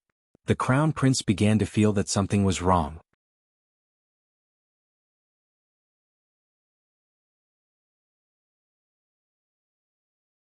Chapter 185. The Crown Prince hurriedly looked at the gray disc. Seeing that there was no reaction, he immediately became spirited. He glared at Yi Jioge and scolded arrogantly, "Yi Jioge, you mixed an ordinary person's corpse with a pile of human skin to pretend to be an evil cultivator. What do you mean by that?" Yi Jioge couldn't be bothered to explain to the Crown Prince and only said, "He's a heretic cultivator." "Bullshit, do you think I'm blind?" The evil testing disc didn't react at all. After the Crown Prince scolded Yi Jioge, he turned to Dongfang Yao and said, "Imperial uncle, you've been tricked by Yi Jioge. She's a liar." Dongfang Yao frowned slightly. After muttering to himself for a moment, he took out a bottle of white liquid and said to the Crown Prince, "This is the evil testing water I made. If this person's body really has evil aura, the water will turn gray." After saying that, he poured some onto Jiang Xingjia's body. The white and transparent potion turned into an extremely light gray color. Dongfang Yao's heart sank. If this person was really a heretical cultivator, then the potion would turn black. The darker the color, the higher the cultivation. "Master Dongfang, this person's corpse has been living with so many human skins, so it's normal for it to be tainted with some evil energy. This kind of change doesn't prove that he's an evil cultivator. No matter what, Yi Yuxuan was a level 5 alchemist, and he had concocted the evil testing water before. Big sister, even if you want to clear your name, you can't use an innocent person to pretend to be a heretic. Yi Shanshan looked at Yi Jioge with a pained expression. You evil girl, you refuse to mend your ways even after repeated admonitions. Today I'm going to get rid of you. Yi Yuxuan's hand once again lit up with a green and red flame, as if he was going to kill Yi Jioge at any time. Wait. Dong Fengyao raised his hand and said sternly, there's something strange about this evil cultivator's corpse. Apothecary Dong Feng, I respect you as a master, but why are you helping Yi Jioge so many times? Yi Yuxuan narrowed his eyes and looked at Dong Fengyao suspiciously, as if he suspected that they had some sort of shameful secret. After all, Yi Jioge's face was very beautiful. Dong Fengyao was originally a straightforward person, so he almost exploded from Yi Yuxuan's gaze. He and Yunwei were of the same generation, but Yi Jioge still had to call her grandpa. He suspected that the two of them had an ambiguous relationship, which was simply pointing at his nose and scolding him for not being a respectable old man. Yi Jioge, on the other hand, was indifferent as he coldly said, I thought that Grandmaster Yi, as a 5th-level alchemist, would be able to see through the mysteries of this corpse, but I didn't expect you to be completely ignorant. I don't know where you got the title of Grandmaster from, you are simply fishing for fame. Yi Jioge, do you know who you're talking to? Yi Yuxuan scolded fiercely. Of course I know. I'm talking to an ungrateful, heartless scum. Yi Jioge's words were like knives stabbing into Yi Yuxuan's heart. As soon as these words came out of her mouth, the crowd burst into an uproar. Although Azure Billow Continent didn't pay particular attention to filial piety, it was unheard of for a daughter to insult her father in public. Yi Yuxuan was so angry that his entire body trembled. He really regretted strangling Yi Jioge to death in her swaddling clothes so that she wouldn't be so infuriating when she grew up. Well said. Dong Fengyao clapped his hands and praised, this Yi Yuxuan relied on your father and mother to make a fortune in the past, but now he wants to exterminate you. This kind of father is worse than a beast, you don't need him. Dong Fengyao had been operating in Alchemy City for so many years and was highly respected. He approved of Yi Jioge's actions. The surrounding commoners immediately changed their tone from condemning Yi Jioge for being unfilial to praising her for fighting against evil. Yi Jioge's expression was indifferent. She didn't show any reaction to these discussions. Instead, she turned to Dong Fengyao and said, Grandmaster Dong Feng, this evil cultivator has an artifact that can restrain evil energy inside his body, so your medicine is useless. After she finished speaking, she raised her chin towards Bai Songling. Bai Songling understood and turned Jiang Xingjie over. She took out a sharp knife and cut open the skin on Jiang Xingjie's back, digging out a palm-sized red artifact that was engraved with countless talismans. As soon as the artifact was dug out, Jiang Xingjie's slightly black skin immediately turned white and green. The gray disc in Su Juanqing's hand crazily spun. The medicine that Dong Fengyao poured on Jiang Xingjie's corpse also turned black and gray. He really is an evil cultivator. The surrounding commoners were shocked by this turn of events and began to discuss among themselves. Let me take a look at this artifact. Dong Fengyao said to Bai Songling. Wait a moment. Bai Songling tore off the hem of his robe and wiped the blood off the artifact. Hu Lin, who was hiding to the side earlier, came over again. He eagerly took out a water ball and flatteringly said to Bai Songling, Do you want to wash it again? Wash it. Bai Songling had long known that Hu Lin was a coward, so she didn't care about his desertion just now. After washing the artifact clean, Hu Lin casually accepted it and respectfully presented it to Dong Fengyao. Dong Fengyao carefully examined it and infused his spirit energy into it. His expression became a bit heavy. This was a 3rd-rank artifact with a special function that could only be created by a 5th-rank blacksmith. Only the crafting school had 5th-rank blacksmiths. Could it be that the crafting school was in cahoots with the evil cultivators? If that was the case, then it was really troublesome. Dong Fengyao's mind was filled with countless thoughts, but his face didn't show any abnormal expression. After putting away the artifact, he said to Yi Jioge, The truth has come to light. Your injustice has finally been cleared. Thank you for your hard work. Thank you, Grandmaster Dong Feng, for believing in my innocence. Yi Jioge solemnly expressed her thanks. She was truly grateful to Dong Fengyao. If Dong Fengyao also believed that she was the head of the evil cultivators like the others, she wouldn't have been able to clear her name so easily. Even if I don't believe you, I still have to believe Old Man Yun. How could his only granddaughter become a head of evil cultivators? Is being a head of evil cultivators more profitable than being a spirit pill master? Dongfang Yao laughed. When the others heard this, they couldn't help but laugh out loud as well, all of them discussing. That's right, our Thunder Country respects spirit masters, followed by alchemists. A spirit alchemist who can cultivate both to the extreme will definitely have a bright future in Thunder Country. Only a fool would want to become the leader of the evil cultivators. Yi Yuxuan, seeing that your daughter's injustice has been cleared, why do you look so disappointed? Dongfang Yao changed the topic to Yi Yuxuan, who was standing to the side. Grandmaster Dongfang really likes to joke. Jioga is my daughter. How could I be disappointed that she has been cleared of injustice? I can't even be happy for her. Yi Yuxuan forced out a smile. He now deeply regretted listening to Yi Shanshan's instigation and coming to Alchemy City to put justice before family, causing him to lose so much face.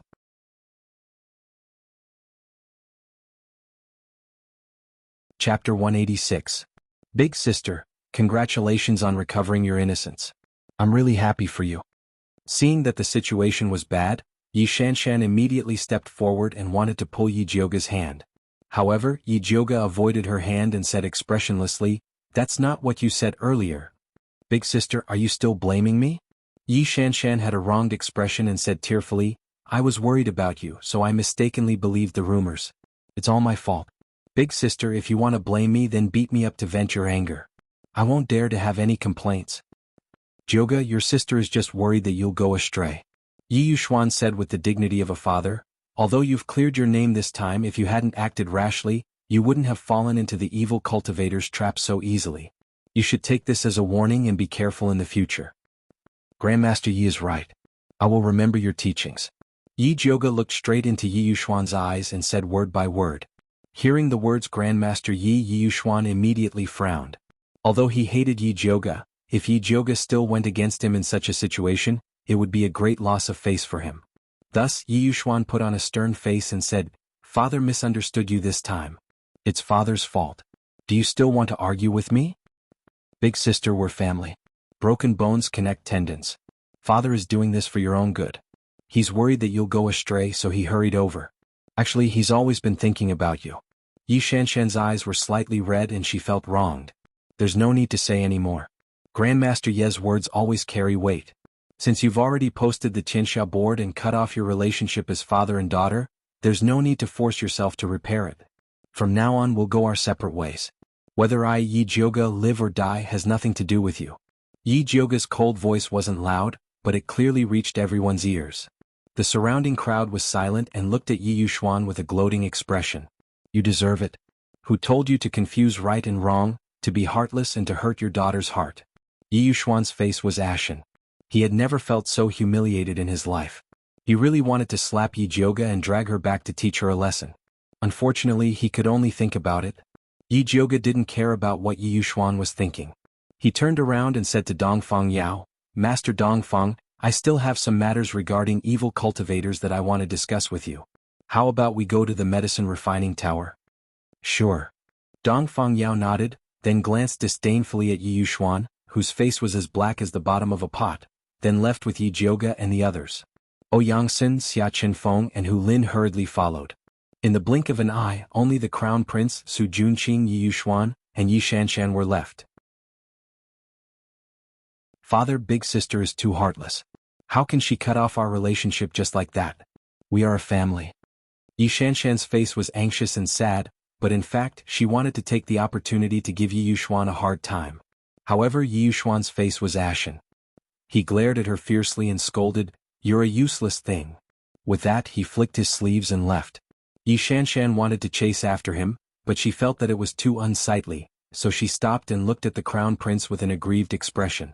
The reason why she wrote a letter to encourage her father to clean up the family was also because of the Crown Prince. The Crown Prince's face was flushed red. He didn't notice Yi Shanshan's expression at all. His ears were filled with the voices of the common people, as if they were saying how incompetent he was. He really couldn't understand. Yi Jioga had clearly been forced into a desperate situation by them, so how could he turn the tables so easily? "Crown Prince, let's go back," Su Junqing said in a low voice. "At a time like this, we have to keep our composure. Let's go." The crown prince turned around and led his people back to the medicine refining building. Yi Shanshan hurriedly followed the crown prince back to the medicine refining building's rising sky pavilion. She originally wanted to discuss with the crown prince what to do next. Unexpectedly, the crown prince didn't have the time to pay attention to her. He went to the study with Su Junqing and even had people guard the door, preventing her from entering. At this moment, Yi Shanshan's mood was ashamed, angry, and hateful. The crown prince was her good match and Su Junqing was her cousin. These two people should be very close to her, but they both rejected her at the same time, making her deeply feel that she was not trusted. Unfortunately, she didn't have the courage to rush into the study and cause a ruckus. She could only leave indignantly. The crown prince lost his temper in the study. He pointed at Su Junqing and cursed, "Su Junqing, what the hell are you doing? Didn't you say that Yi Jioga is dead for sure? But now, she's the hero who killed the heretic cultivator and the imperial uncle favors her. I'm the clown, the biggest joke of the Thunder Country. Crown Prince, please quell your anger. Yi Jioga's name is only temporarily cleared, and it won't affect our grand plan much. The Thunder Country's side is more or less done, and the throne will belong to you. Why must you waste so much effort on Yi Jioga?" Su Junqing calmly persuaded. "Really? The arrangements in the capital are more or less done." The crown prince's eyes brightened. "That's right. Once the matter with Alchemy City is over, you will become the next emperor of the Thunder Country." Su Junqing spoke without hesitation. Good. As long as you work well for me, I won't mistreat you." The crown prince excitedly patted Su Junqing's shoulder with a face full of satisfaction. "Thank you for your appreciation, Your Highness. This subordinate will go now." Su Junqing smiled in a flattering manner. "Go." The crown prince waved his hand in satisfaction. Su Junqing respectfully bowed before returning to his room. His face, which was full of confidence just a moment ago, immediately became anxious and uneasy. He took out a communication talisman and sent a message, "Senior, old Jiang is dead. Come back as soon as you hear the news." After burning the communication talisman, he was still worried. He walked around the room a few times and after thinking for a while, he took out some ointment to disguise himself as a handsome middle-aged man. He went to the medicine refining pavilion and told the guard that he wanted to see Zhang Peng. "May I ask who you are?" The guard looked at Su Junqing in confusion. "I am his father." Su Junqing smiled. "So it is Uncle Zhang. Please wait a moment, I will call someone over." The guard's expression immediately became one of flattery. Zhang Peng was the third most important person in the alchemy pavilion, second only to Li Zijuan. After a while, a young man in white with regular features walked out. When he saw Su Junqing, he said eagerly, "Father, how come you have the time to look for me? I was just passing by, so I came to see you." Su Junqing kindly replied, "Father, come sit here." Zhang Peng brought Su Junqing to a secluded place before whispering, "The situation is so tense right now, why did you come to see me?"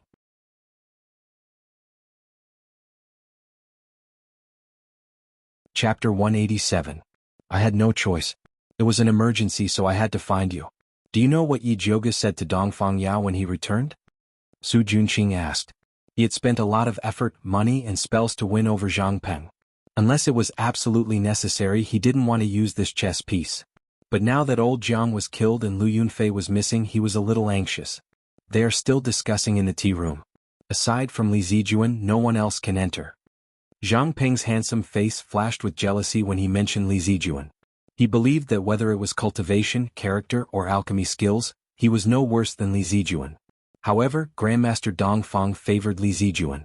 Not only did he accept him as his last disciple, but he also handed over all matters of the alchemy pavilion to him.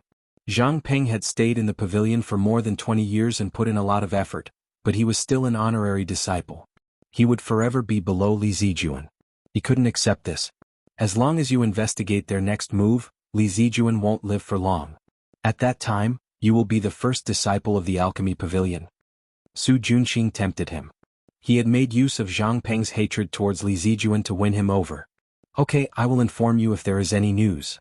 Zhang Peng nodded and returned to the pavilion. At this time, Yi Jioga, Dongfang Yao, and Li Zijuan were sitting in the tea room discussing how to deal with bloodthirst. She told Dongfang Yao and Li Zijuan all the information she knew about bloodthirsty sect, including the methods they often used. According to you, Bloodthirst is stirring up trouble in Alchemy City because he wants to use me as a bait? Dongfang Yao raised his brows. Yes. Yi Jiuge nodded. This bloodthirst is quite daring. Dongfang Yao sneered. He had been famous for a long time and was a top character in the Thunder Nation. Now he was being used as a bait by a heretical cultivator. This was a great insult to him. This bloodthirst is ruthless and has many tricks up his sleeves. Grandmaster Dongfang, you must not be careless. Yi Jiuge solemnly advised. Humph, if he came here personally I would be a little afraid. But he wants to take me down by sending a few evil cultivators? He's looking down on me too much. Dongfang Yao was truly enraged. He turned to Li Zijuan and said, pass down my orders. Offer a reward of 1,000 gold coins for any clues leading to the heretical cultivators and 10,000 words for their heads. Then send out all the guards of Alchemy City. We must find the bloodthirsty sect's heretical cultivators and kill them all. Yes. Li Zijuan nodded, then asked hesitantly, what about the Crown Prince and Su Junqing? Don't touch them yet. Send someone to keep an eye on them. After I eradicate the remnants of the bloodthirsty sect, I will personally send Dongfang Jiaming, this blind fool, back to Shangjing to be punished by his father, Dongfang Yao said fiercely. How did their Dongfang family produce such a muddle-headed thing? He actually mixed with evil cultivators. He must be tired of living. I understand. Li Zijuan nodded solemnly. Yi Jiuge frowned and disagreed. Grandmaster, Su Junqing is a sinister and cunning person with many tricks up his sleeve. I'm afraid it's not good to leave him alone. I think it's better to lock him up first. It would be even better if they could immediately announce Su Junqing's identity as a heretical cultivator. That way they wouldn't have to worry about him using the bewitching art again. I know what to do. You don't need to say anything more. Dongfang Yao shook his head. The Su family had deep roots in Shangjing and was deeply involved with the Crown Prince. If they rashly captured Su Junqing, he was afraid that the Crown Prince would be dragged into this. No matter how hateful the Crown Prince was, he was still a member of the Dongfang family. If the scandal of him colluding with heretical cultivators was exposed, it would have a great impact on the Dongfang family and might even shake the hearts of the people. As a member of the Dongfang family, he had to think more about the family. Yi Jiuge saw that Dongfang Yao had already said this much and didn't say anything else. Instead, he asked Li Zijuan about the matter of trapping Lu Yunfei. Senior apprentice Brother Li, you made such a thorough plan last night. How did Brother Wan get injured? Last night, we used the treasure-seeking scorpion that you gave us to lure Lu Yunfei over. However, that woman was indeed powerful. She killed many of our people and injured Brother Wan. In the end, we couldn't stop her and even the treasure-seeking scorpion was stolen by her. Li Zijuan lowered his head and said in shame. It was because of this that he invited his master out and let his master personally take charge of the situation. Lu Yunfei is the direct disciple of the bloodthirsty ancestor. She has many treasures on her. It's normal that you didn't check the corpse. Yi Jiuge comforted him with good intentions. Normal my ass. Dongfang Yao glared at Li Zijuan and scolded, what did I tell you before? Don't just bury yourself in cultivating alchemy all day. You also need to take care of your spiritual techniques. Last night, if it wasn't for Wan Ziang blocking a palm for you, you would have lost your life. Don't think that you can protect yourself just because you have a lot of spirit guards around you. In this world, only relying on yourself is the safest. Master is right. This disciple knows his mistake. Li Zijuan hurriedly bowed in acknowledgement. In the past, he always thought that if he cultivated his alchemy techniques well, he wouldn't have to worry about his safety if he hired more guards. But after the big battle last night, those guards couldn't even take care of themselves. Only then did he realize how important cultivation was. I'll go see Brother Wan first. Yi Jiuge didn't want to listen to Dongfang Yao scold his disciple, so he stood up and said his goodbyes.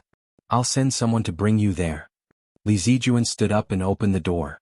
Just as he was about to call for an apprentice, he saw Zhang Peng walking past him and took the initiative to ask, Senior Brother Li, what's the matter?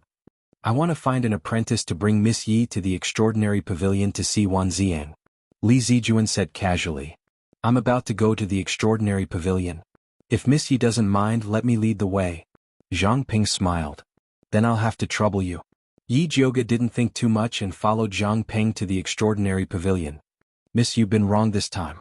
I told them that Grandmaster Yun's granddaughter couldn't be a leader of evil cultivators, but they didn't believe me. Luckily you've cleared your name. Zhang Peng said indignantly. It's all thanks to Grandmaster Dongfang's wisdom. Yi Jiuge replied indifferently. Although Zhang Peng was handsome, she inexplicably didn't like him. Grandmaster Dongfang was in seclusion and didn't have time. Now that he's come out to take charge of the situation, he'll definitely bring those arrogant evil cultivators to justice. When that time comes, I'll need Monsieur's help. Zhang Peng continued with a smile, but his tone was full of probing. I don't dare. I'm just a weak woman. I don't dare to take on such a heavy responsibility. Yi Jioga shook her head weakly. Monsieur, you're too humble. You're the first person to kill an evil cultivator. I heard that those evil cultivators are very cruel.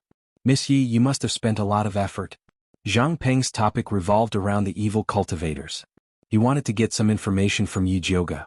Unfortunately, Yi Jioga's mouth was tightly sealed. In the end, it was just polite words.